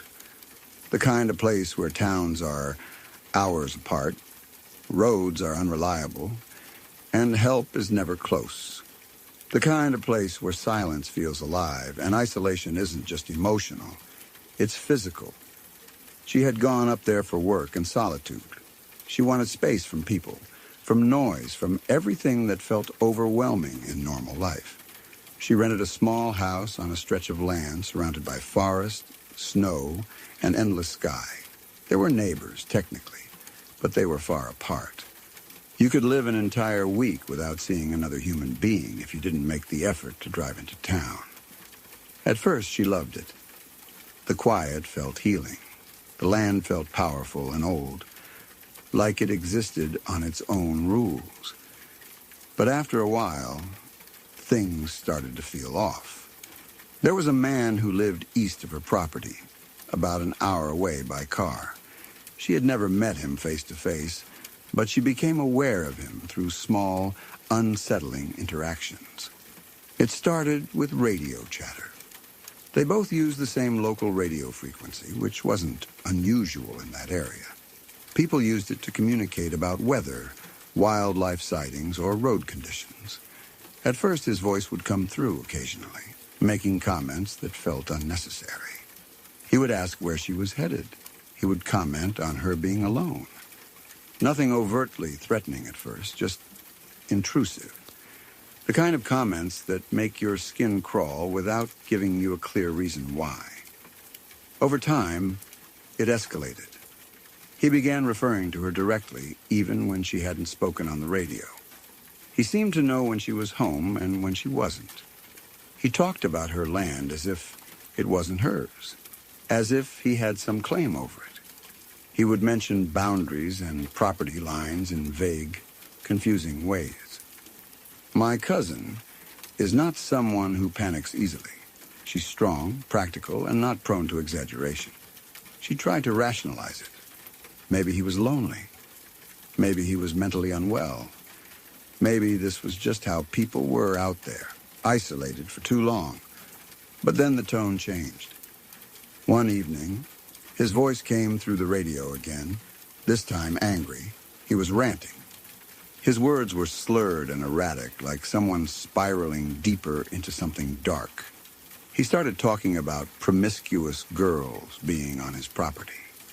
He talked about respect, about punishment, about people who didn't belong where they were. That's when fear truly set in. Because my cousin owned her land, legally, properly. There was no confusion about that. And yet here was a man, an hour away, armed with a gun, talking like she was trespassing on something that belonged to him. She tried not to engage. She turned off the radio. She locked her doors. She kept a weapon nearby, just in case. That night, she barely slept. Every sound outside felt amplified. The wind against the walls, the branches moving, the distant howl of animals. The next day, she made a decision. She drove into town. It wasn't a quick drive. It took time, and every mile felt tense. She kept checking her mirrors, half expecting to see another vehicle following her. When she finally reached town, she went straight to the local authorities and asked to speak with an officer. She explained everything, the radio messages, the harassment, the threats, the mention of a gun. She told the officer where the man supposedly lived, east of her property, about an hour out. She described his voice as best she could and explained how unsafe she felt. The officer listened quietly, without interrupting. Then, after she finished, he said something that made her stomach drop. He told her that the man she was describing had died 2 years earlier. At first, she thought he was mistaken. She corrected him, insisting that this man was alive. She had heard him, repeatedly, recently. The officer didn't look surprised. He didn't argue. He told her that this wasn't the first time he'd heard the story. According to the officer, the man had been known for harassing residents in that area. He had bothered the people who lived on her property before she ever arrived. He had made threats. He had frightened people. And then, 2 years earlier, he had died. There was no East Side neighbor anymore. There was no one living there. My cousin said the room felt like it tilted when she heard that. Like reality shifted just enough to make her doubt everything she thought she understood. She asked how it was possible. The officer didn't offer an explanation. He just told her that she wasn't the first person to come in scared. Describing the same voice, the same words, the same threats, she asked what she should do. The officer told her the truth in a way that felt both honest and terrifying. He said that living that far out, alone, wasn't safe for her anymore. Not because of wildlife, not because of weather, but because isolation can do strange things to people. And sometimes things happen out there that don't make sense. She went back to her house that day only to pack what she absolutely needed. She didn't stay another night. She didn't turn on the radio again. She said the silence felt different after that conversation. Heavier, like it was listening. Within a short time, she left Alaska entirely. She came to stay permanently with me and my wife in the lower states. She didn't talk about Alaska much after that. When she did, it was brief. She avoided details. She avoided thinking about it. But every once in a while, usually late at night, she would say something small that reminded me how deeply that experience shook her. She would mention the radio, or how she still hates complete silence, or how she never feels comfortable living alone anymore. She never claimed it was a ghost. She never said anything supernatural outright. She just told the story exactly as it happened, exactly as it was explained to her. And that's what makes it so disturbing. There's no clean explanation, no clear villain you can point to and say, that's it. Whether it was something psychological, something environmental, or something we don't understand at all, the fear was real. The threat felt real. And the decision she made likely saved her from something far worse, even if we don't know what that something was. That story taught me something important about isolation, about how being far away from people doesn't just remove noise and stress, it also removes safety nets. There's no one to hear you scream, no one to check in on you, no one to confirm whether what you're experiencing is real or not. And it taught me to respect places like that. There are parts of the world that don't care if you understand them. Places that existed long before us and will exist long after. Places where stories don't always end with answers. My cousin is safe now. She has a home. She has people around her. She laughs again. But Alaska changed her. And every time she tells that story, I can hear it in her voice. Whatever was speaking to her through that radio, alive or not, human or not, it was enough to drive her away from one of the most remote places on Earth. And sometimes, that's the only warning you get.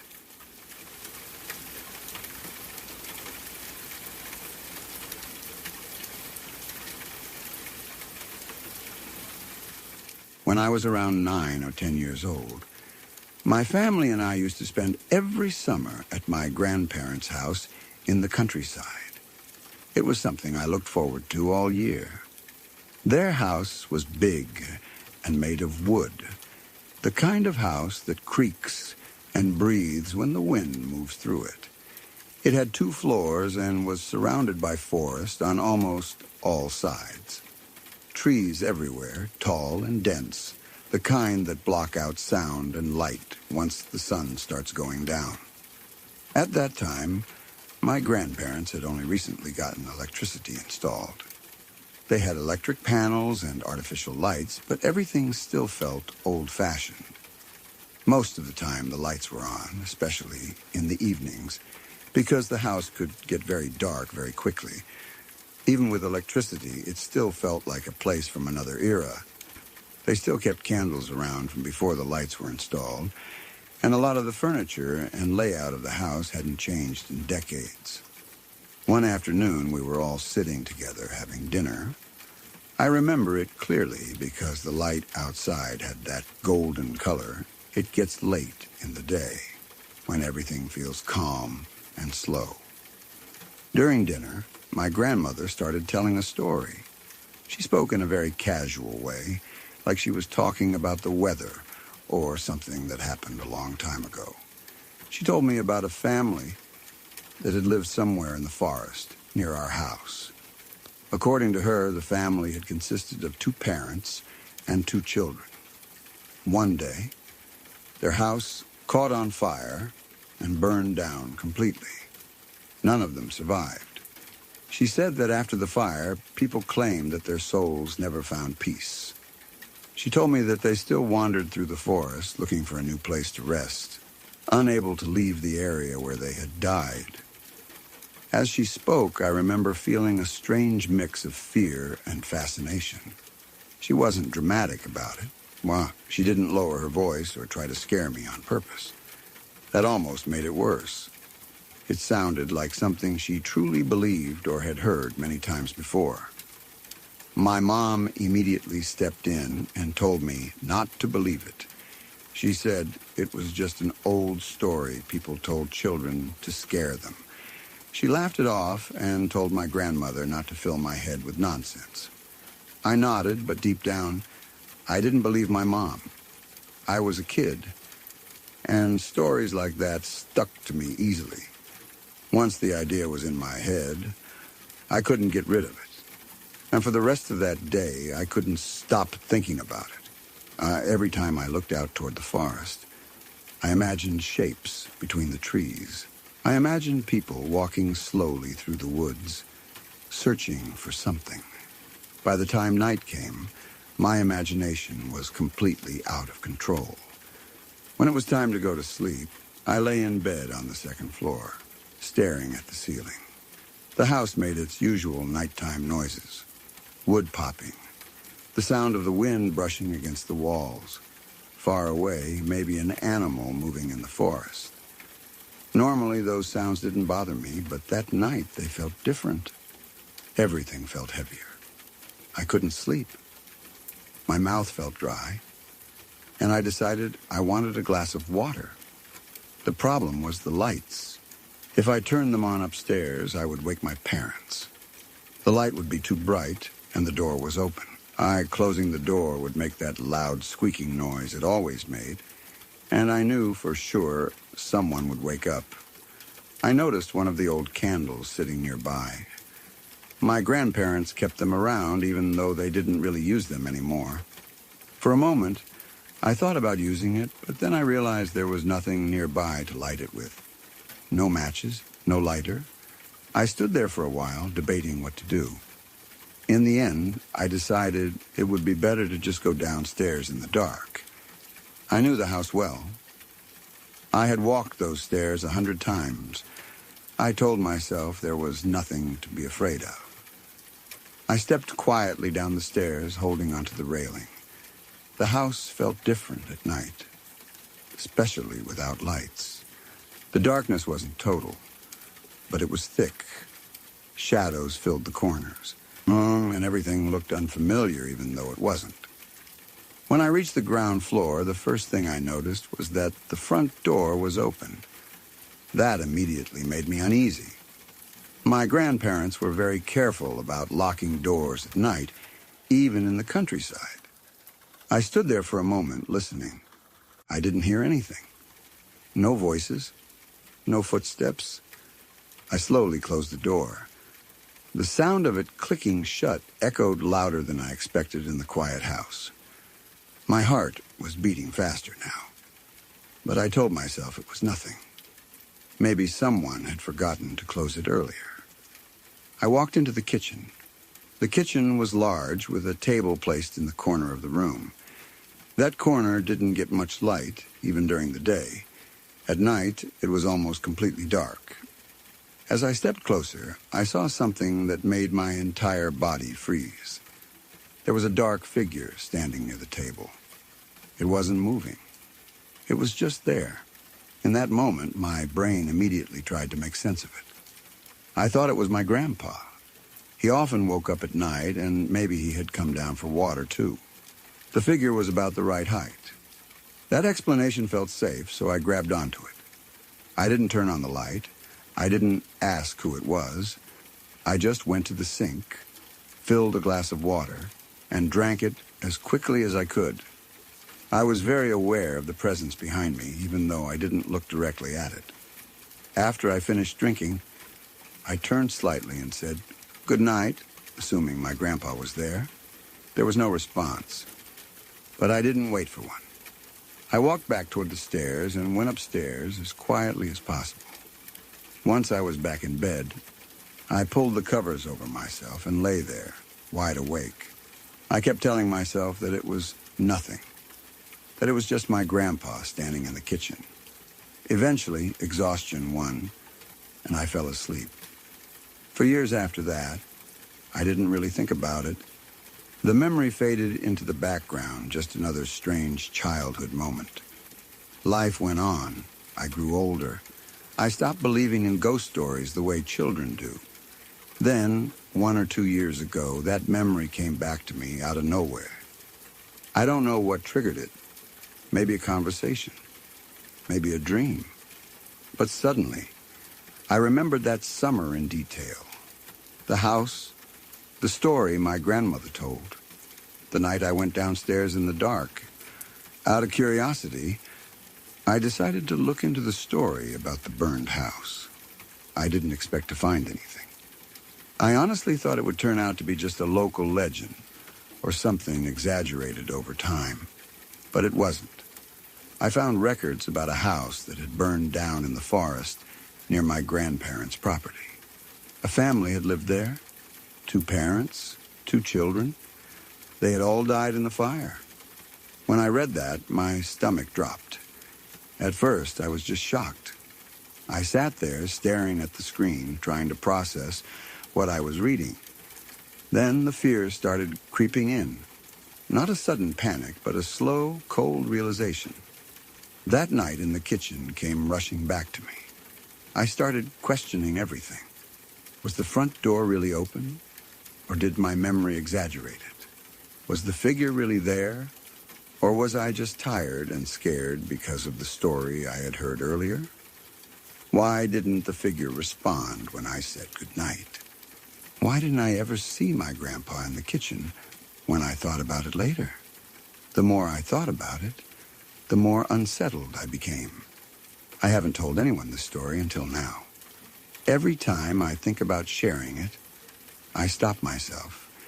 It sounds too easy to dismiss. People would say I was half asleep, that my imagination filled in the gaps, that children see things in the dark all the time. And maybe they're right. But the problem is how real it felt, how clear the memory still is, how the timing of everything lines up.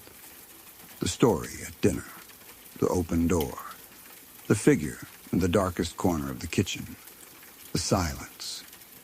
Even now, I don't claim to know what I saw. I don't say it was a ghost or something supernatural for sure. But I also can't fully convince myself it was nothing.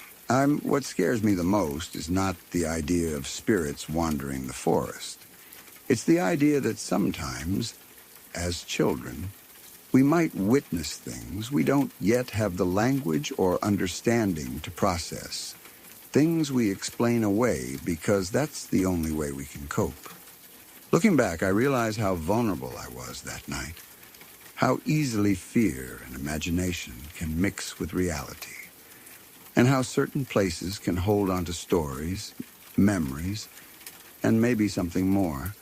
Whenever I think about that house now, I don't feel fear exactly. It's more like a quiet unease, a feeling that some places remember things, even when people try to forget.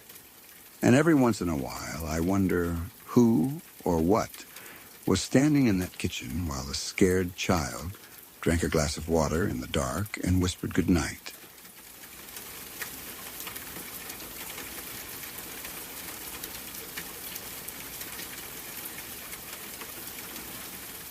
In Ukraine, stories about witches are everywhere. They are not treated like silly fairy tales meant only for children. They are woven into everyday life, passed down through families, whispered between neighbors, and remembered as something that could still exist. even now. One of the most famous figures in these stories is the Baba Yaga. She is said to live deep in the forest, in a strange house that stands on giant chicken feet and can walk on its own. In many versions of the tale, she punishes children who behave badly by turning them into animals, sometimes goats, and cooking them into soup. Parents have told these stories for generations to scare children into behaving, but the fear around witches never fully faded, especially in rural areas. My mother grew up in one of those rural areas. Life there was simple, quiet, and deeply connected to tradition. People believed in things that could not always be explained. They trusted folk wisdom just as much as doctors, sometimes more. Superstitions were not laughed at, they were respected. When my mother tells this story, she doesn't tell it like a myth or a joke. She tells it as something she personally witnessed, something that made a deep impression on her as a child. This happened when my mother was still young. Her sister had a close friend, and that friend often spent time with another girl from the same village. One day, the two girls were walking together along a quiet road. These roads were not busy like city streets. They were narrow paths, often surrounded by fields or trees. Where it was common to pass the same people every day, everyone knew everyone else, or at least recognized them. As the girls were walking, they saw an old woman coming toward them. She was dressed plainly, like many elderly women in villages, and she was using a walking cane. There was nothing unusual about her at first glance. Old women were common sights, especially in the countryside. She stopped the girls and asked them a simple question. She asked them what time it was. One of the girls answered politely, or at least neutrally. The other girl, however, responded very rudely. She laughed and said something cruel, something along the lines of asking why an old woman even needed to know the time if she was already so old. It was the kind of comment that might come from a careless child who hadn't yet learned kindness or respect.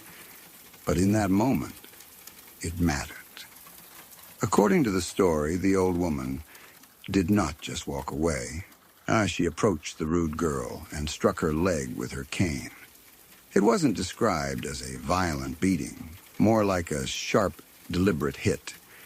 Then the woman continued on her way, leaving the girls behind, shocked and confused.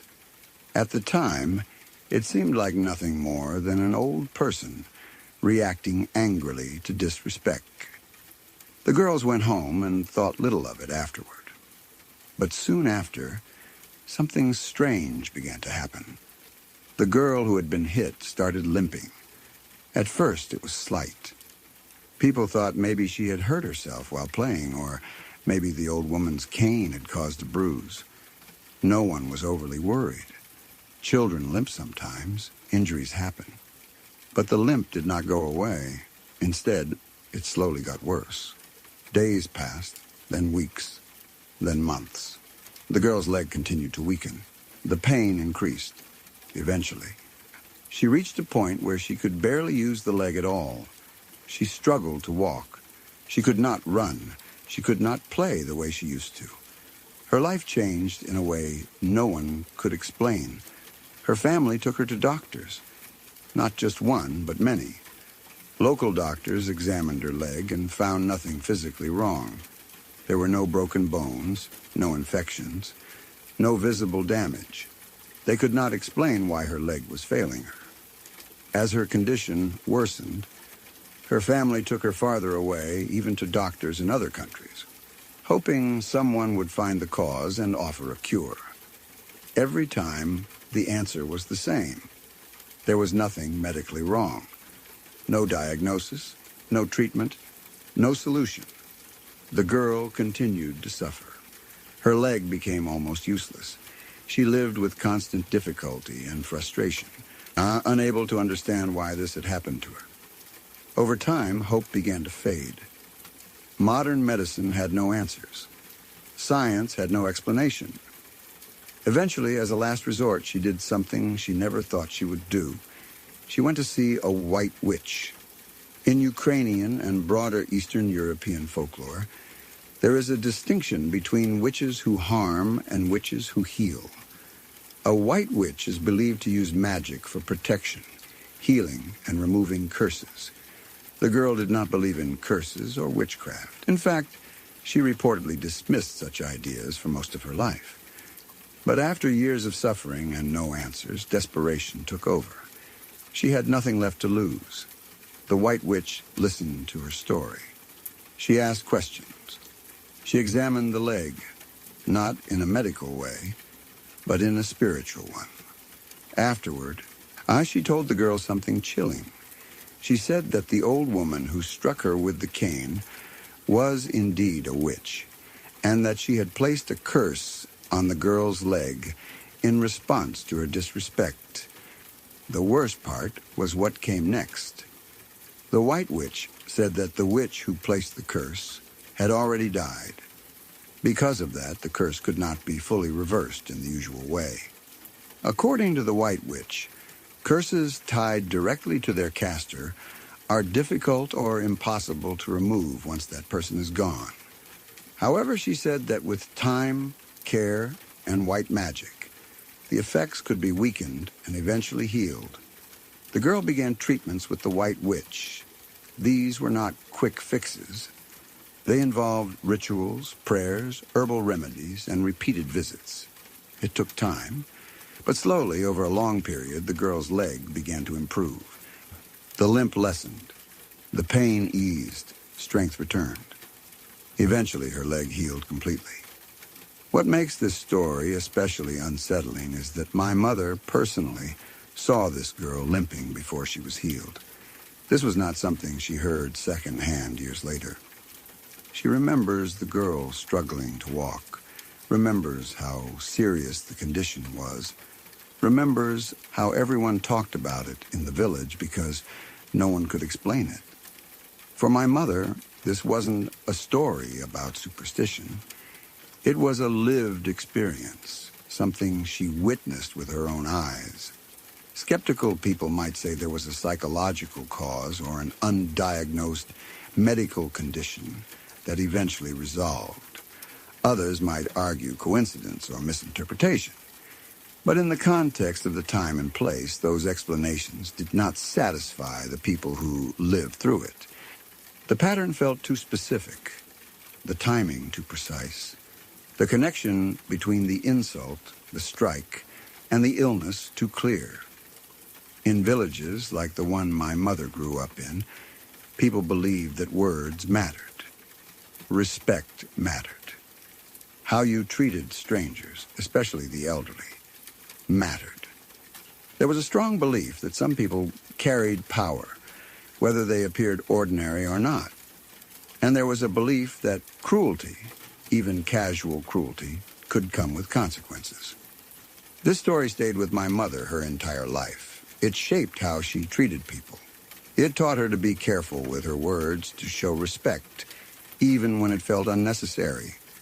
Not out of fear alone, but out of the understanding that you never truly know who you are dealing with or what unseen forces might be at work. Whether one believes in witches or curses or not, the story carries a deeper message. It shows how deeply folklore and belief can influence real lives. It shows how unexplained illness can push people to seek answers outside of science.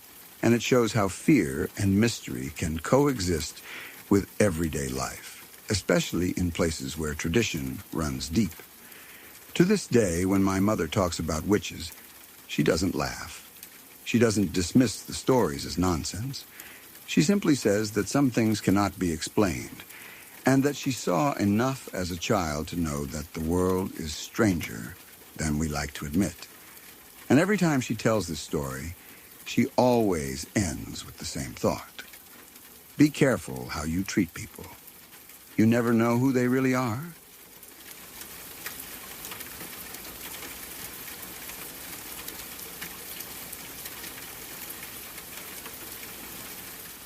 My great-grandmother lived a very long life. She passed away at 99 years old, about 5 years ago, and until the very end, she was sharp, clear-headed, and full of stories. She had lived through eras most people only read about, and she carried memories that stretched back into the late 1800s and early 1900s through the people who raised her. Some of the things she told me were warm and comforting. Others were strange, and one story in particular never left me, no matter how much time passed. She told me this story quietly, almost casually, like she was sharing something she had accepted long ago and no longer felt the need to dramatize. That tone made it even more unsettling. It wasn't told like a ghost story or a warning. It was told like a memory that had settled deep into her bones and stayed there for nearly a century. The story was about her uncle. Her uncle lived in the same small Missouri town the family had come from. This was a farming area, rural and isolated, where families depended on each other and most things were handled privately. This was a time before modern medicine, before reliable forensics, before strong law enforcement in the rural communities.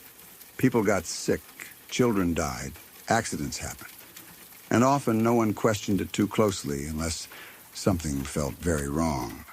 Her uncle married a woman from the same town. According to my great-grandmother, there was nothing unusual about the marriage at first. They were young, hard-working, and settled into farm life like most families did back then. They had land to work, animals to care for, and a household to run. Over time, they had 4 children. That's when things started to go wrong. The first child was born seemingly healthy. But after a few years, the child began to weaken. There was no clear illness that anyone could name.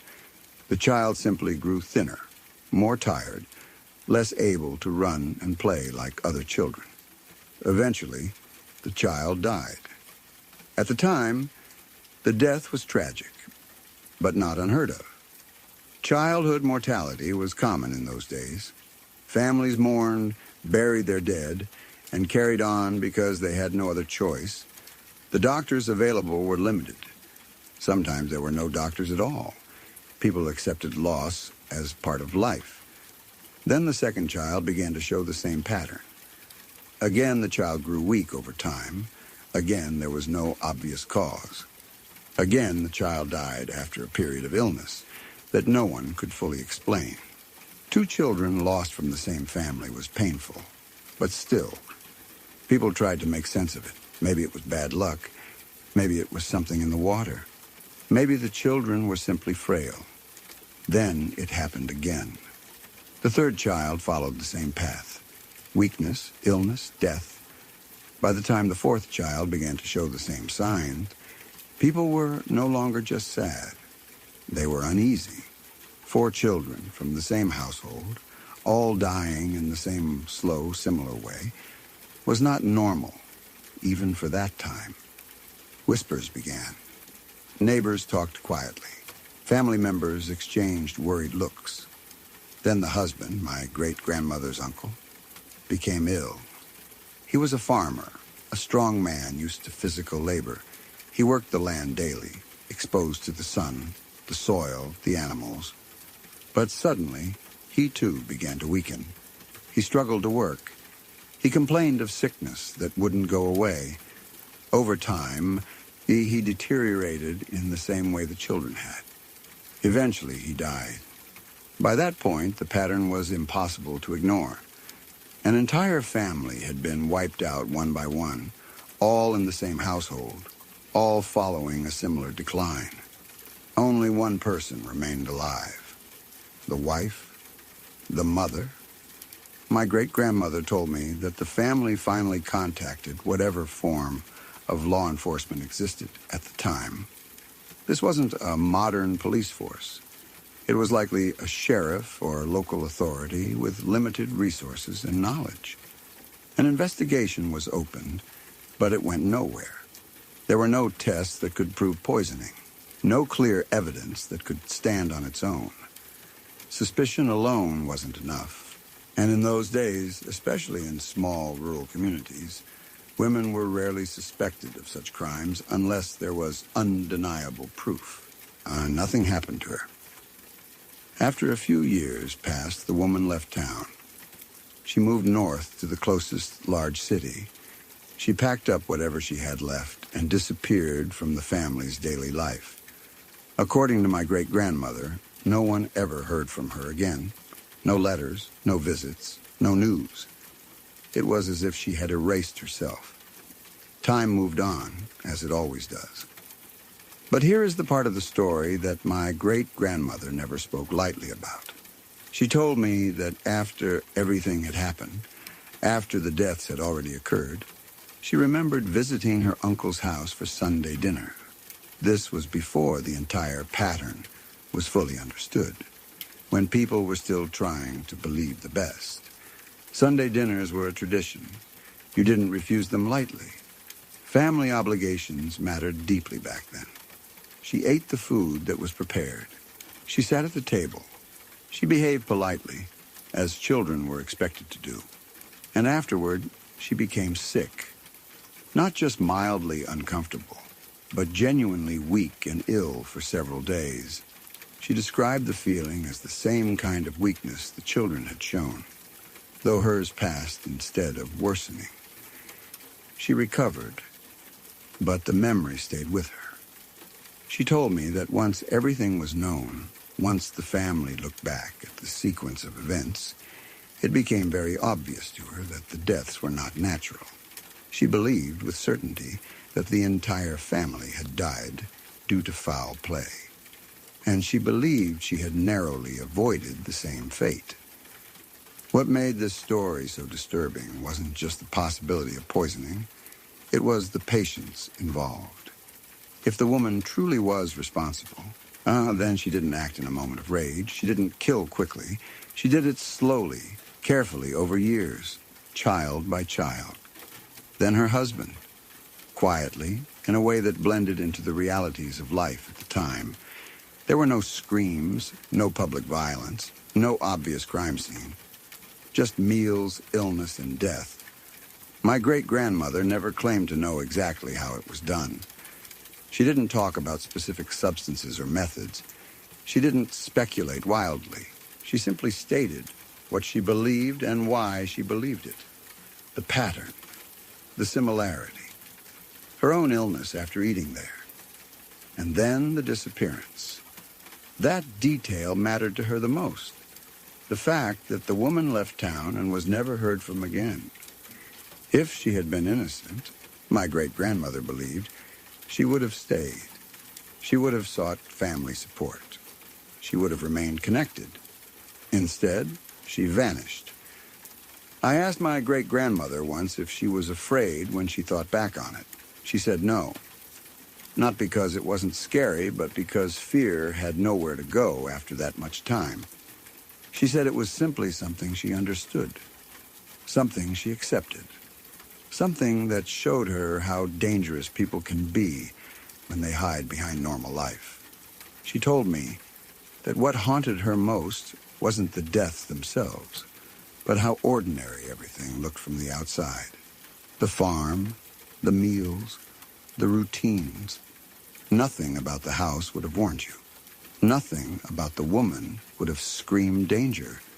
If anything, she appeared normal, grieving, unlucky. That's what allowed it to happen. This story stayed with my great-grandmother her entire life. She didn't tell it often, but when she did, it was always the same. Calm, certain, unchanged. Time didn't blur it. Age didn't soften it. She never added dramatic details. She never exaggerated. That consistency made me believe her. When she told me she remembered becoming weak and ill after that dinner, her voice didn't shake. She wasn't trying to scare me.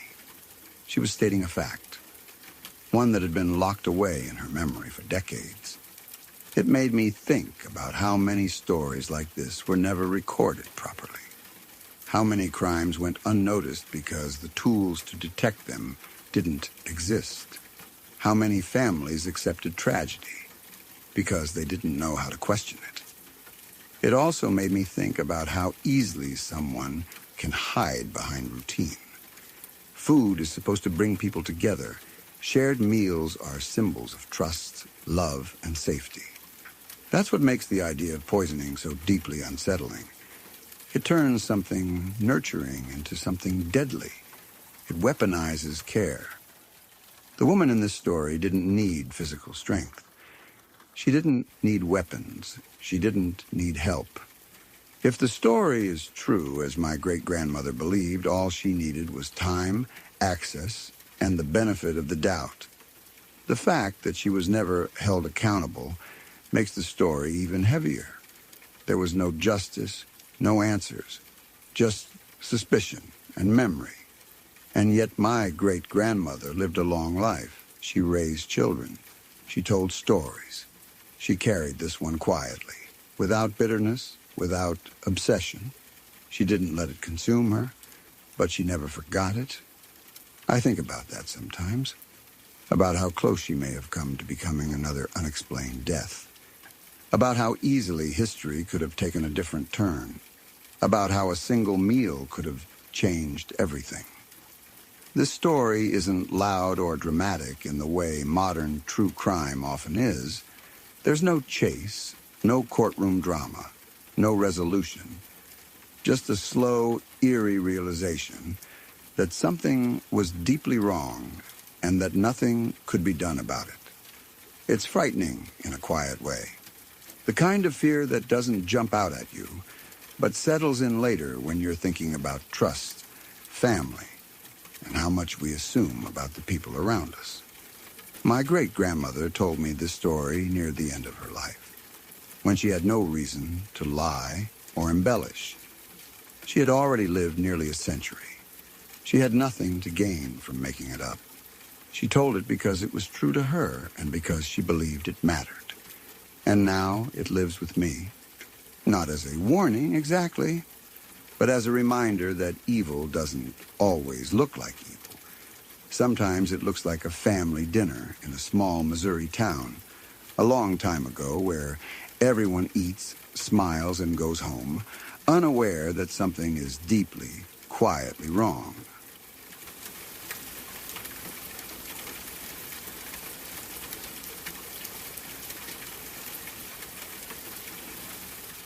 My mother lived through World War II. She was German, born into a world that would later tear itself apart in ways no one could have imagined. By the time the war reached its final, desperate stages, her family had been pushed far from anything resembling safety.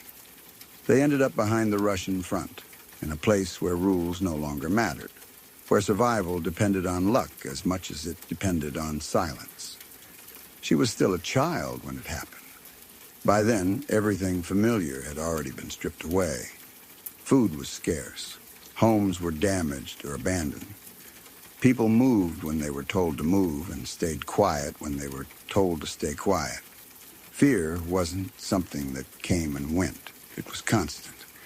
It lived in the body, in the way people breathed, in the way they listened for footsteps outside at night. Her father, my grandfather, had been a German officer. That fact alone was a death sentence once the Russian soldiers arrived. It didn't matter what kind of man he had been. It didn't matter whether he had fought willingly or reluctantly.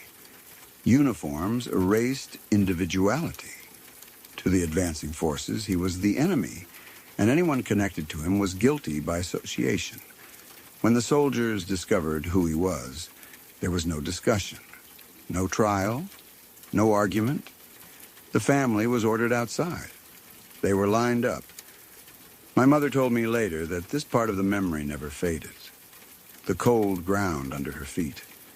The way her heart felt like it was beating too loudly, like it might give them away somehow. The sound of boots.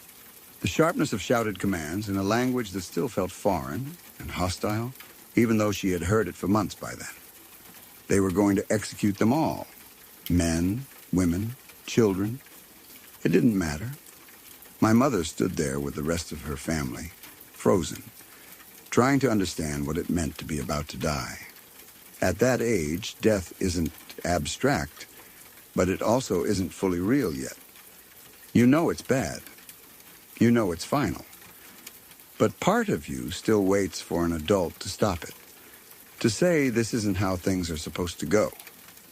Her grandmother stood beside her. At the very last moment, just as the soldiers were preparing to shoot, my mother turned around. She didn't do it bravely. She didn't do it with intention. She did it because she was a child who couldn't stand to look anymore.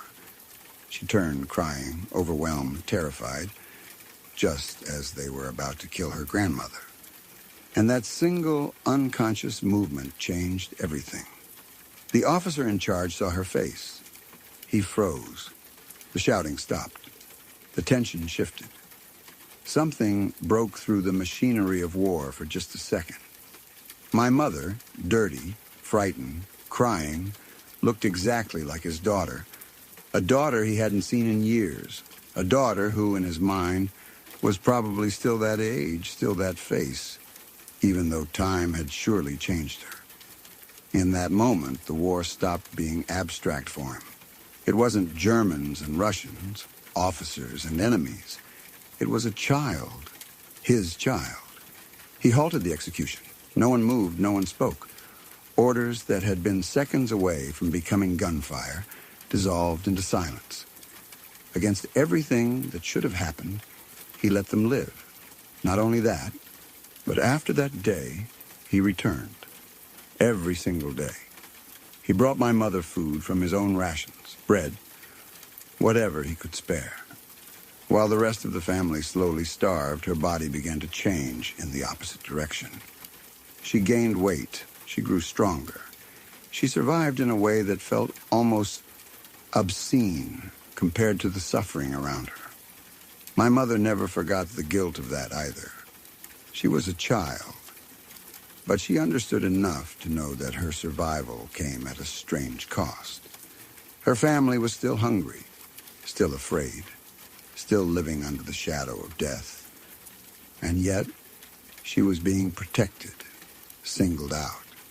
Not because of who she was, but because of who she reminded someone else of. She told me that the soldier never spoke much. He didn't explain himself. He didn't apologize. He just handed her the food and left, day after day. A quiet, private act of humanity in the middle of something completely inhuman. If she hadn't turned around, they all would have died. That's the part that still feels impossible to accept. Not if she had fought. Not if she had screamed. Not if someone intervened. Just if she hadn't turned her head at that exact second. Her entire family's survival balanced on a movement so small it could barely be called a decision. A reflex. A child's instinct to look away from horror. When she told me this story, she didn't tell it dramatically. She didn't frame it as a miracle or a lesson. She told it quietly, like someone reciting a memory they had replayed too many times to feel emotional about anymore. But it terrified me, because it stripped away any illusion that life is fair or orderly. It showed me how thin the margin really is, how survival sometimes has nothing to do with strength, intelligence, or morality. Sometimes it comes down to chance, to coincidence, to looking like someone else's daughter at the right moment in history. I think about that officer, too, about the war he had lived through, about what he must have seen, about the choices he had made before and after that moment. He wasn't a hero in any grand sense. He was part of a brutal machine. But in that one instant, something human broke through. It doesn't erase anything else he may have done. It doesn't redeem the war. It doesn't turn the story into something comforting. If anything, it makes it more disturbing, because it shows how arbitrary mercy can be, how unevenly it's distributed, how entire families can live or die based on a stranger's memory of his own child. My mother survived the war. Her family survived, but they carried that knowledge with them for the rest of their lives. The knowledge that they weren't spared because they deserved to be. They were spared because of coincidence. Growing up, that story shaped how I see the world. It made me deeply uncomfortable with the idea that things happen for a reason. Because sometimes there is no reason. Sometimes there is only timing. A face, a glance, a pause before a command. That's all it takes.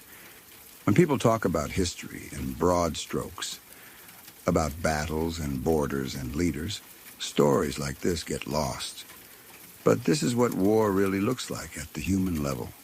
Families lined up, children crying, soldiers hesitating, lives hanging on something so small it can't be measured. To me, that's the scariest part. Not the violence, not the guns, not even the executions. It's the randomness. The idea that your entire existence can depend on a razor-thin margin you don't even know you're standing on. That one tiny movement, one unplanned second, can separate a life from a mass grave. My mother used to say that after that, she never believed in certainty again. She respected how fragile everything is, how quickly safety can vanish, how quickly it can return, just as unexpectedly. And every time I think about that moment, about her turning around while crying, I feel a chill. Because if she hadn't done that, I wouldn't be here. And neither would anyone else who came after her. All of it balanced on a single second, in a war that swallowed millions without ever noticing. I've told this story before, but it's one of those stories that never really loses its weight, no matter how many times it's repeated. It isn't technically my story. It belongs to my mother. But at the same time, it's mine too, because if it hadn't happened, there's a very real chance I wouldn't be here at all. When this took place, my mother was pregnant with me. She was still married to my biological father at the time. Their marriage didn't last forever, and they divorced a couple of years after I was born. But during this period, they were still together and, by her account, relatively happy. Life was simple in that way people often only realize later. They were young, expecting their first child, and trying to balance everyday responsibilities with their own interests and passions. My biological father was an actor with a local theater group in Pensacola, Florida. It wasn't a big, famous production company, but it was serious enough to demand long hours, rehearsals, and real commitment. Theater was important to him. It gave him purpose, structure, and a creative outlet that he loved deeply. Because rehearsals could run long and my mother wasn't working at the time, she often went with him. Pregnancy made her restless, and being alone at home all day wasn't good for her mental state.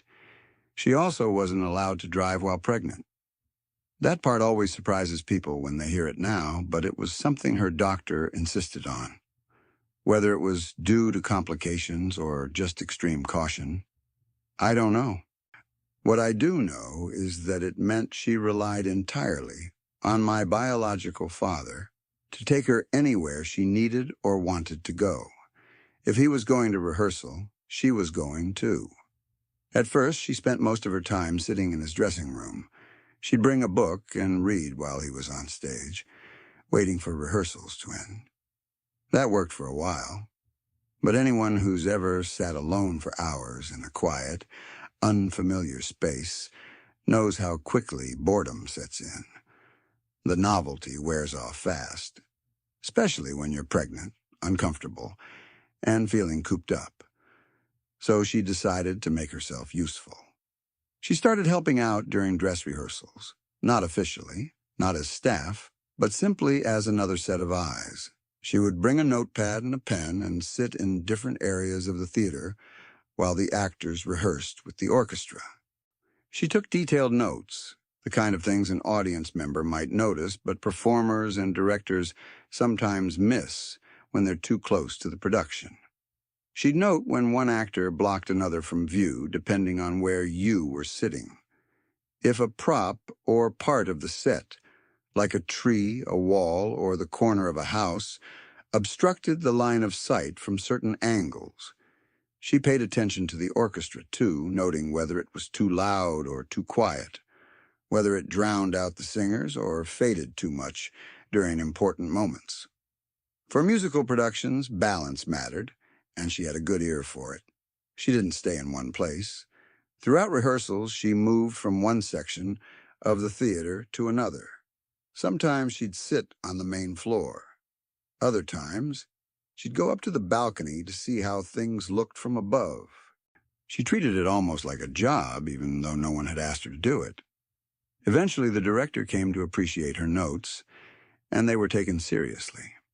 Years later, my biological father told me that one of the productions they were working on during that time was either Fiddler on the Roof or Jesus Christ Superstar.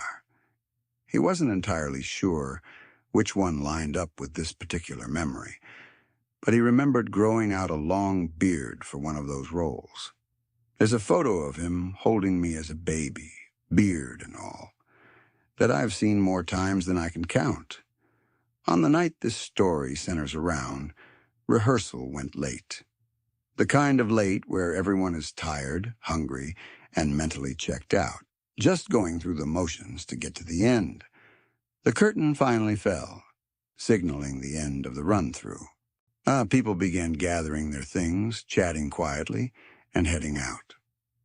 My mother was sitting in the upper balcony that night. By that point in her pregnancy, her belly was large enough that she couldn't see her feet when she looked down. Anyone who's been pregnant or been close to someone who was knows how much that affects balance and coordination. Your center of gravity shifts, your movements feel heavier, and stairs become a lot more dangerous than they look. She stood up, gathered her things, and made her way toward the stairs that led down from the balcony. The theater was mostly empty now. The stage lights were dimmed. The atmosphere had changed from busy and energetic to quiet and echoing. Every sound felt bigger in the stillness. As she began walking down the stairs, she misjudged a step. It happened quickly. 1 second, she was stepping forward. The next, her foot didn't land where she expected it to. Her body pitched forward, momentum pulling her down. She later told me that in that instant, her mind didn't think about herself at all.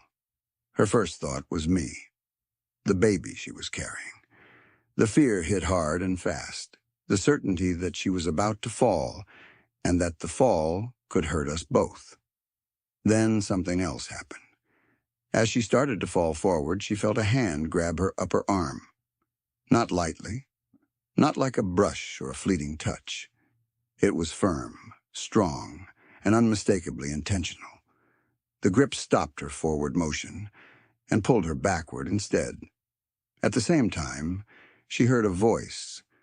It was close to her ear, low and calm, and it whispered, "Hold on, I've got you." The hand didn't let go. It guided her back, steadying her, helping her regain balance. She reached for the handrail with her free hand, gripping it tightly. With the support of the unseen hand and the rail, she was able to make it down the rest of the stairs safely, step by careful step, until she reached the landing. Once she was stable, the grip on her arm was gone. She stood there for a moment, heart racing, breath shallow, trying to process what had just happened. She expected to see someone beside her, an usher, another actor, anyone who might have been coming down the stairs at the same time. No one was there. She continued down into the lobby, still shaken, still replaying the sensation of that hand on her arm and the sound of the voice in her head. When she stepped out, the lobby was empty too. Quiet, still. The kind of quiet that feels heavier after something intense has just happened. A few minutes later, my biological father came up to meet her. She immediately asked him if he had seen anyone else up in the seats or on the stairs. Anyone at all. He told her no. He said the theater had been empty when he went up there. Everyone else had already left or was backstage packing up. There was no one who could have helped her. Later, she learned something else about the building. The theater company was located in a building that had once served as a hospital. It wasn't common knowledge among everyone, but it was part of the building's history. People who had worked there longer knew about it. It had treated patients long before it ever hosted plays and musicals. When my mother put all of that together, the thought crossed her mind that maybe what helped her wasn't a person at all. Maybe it was something else, someone else, a presence tied to that building, to its past. Perhaps a nurse, perhaps a doctor, someone whose instincts were so ingrained that even after death, they still reached out to prevent harm, especially to a pregnant woman and her unborn child. She never claimed to know for sure. She never turned it into a dramatic ghost story meant to scare people. She told it simply, honestly, as something that happened to her and stayed with her. If that hand hadn't grabbed her arm, if that voice hadn't told her to hold on, she might have fallen down a full flight of stairs while heavily pregnant. The outcome of that fall is something no one likes to think about. But she didn't fall, and I was born healthy. That's why this is her story, and mine too. Because sometimes the smallest moments, the ones that last only a few seconds, can change everything. And whether you believe in ghosts, spirits, or nothing at all, it's hard to ignore a moment where something unseen steps in at exactly the right time. Whatever it was, it saved us both. If you're still here, then these stories didn't simply fade away. They settled in. Every story you heard tonight came from real moments, real people, and real situations where something felt off or nearly went wrong. If you want to keep exploring stories that linger in your thoughts long after the night grows quiet, consider subscribing to Midnight Whispers. There are more stories waiting in the dark, and not all of them let you leave in time.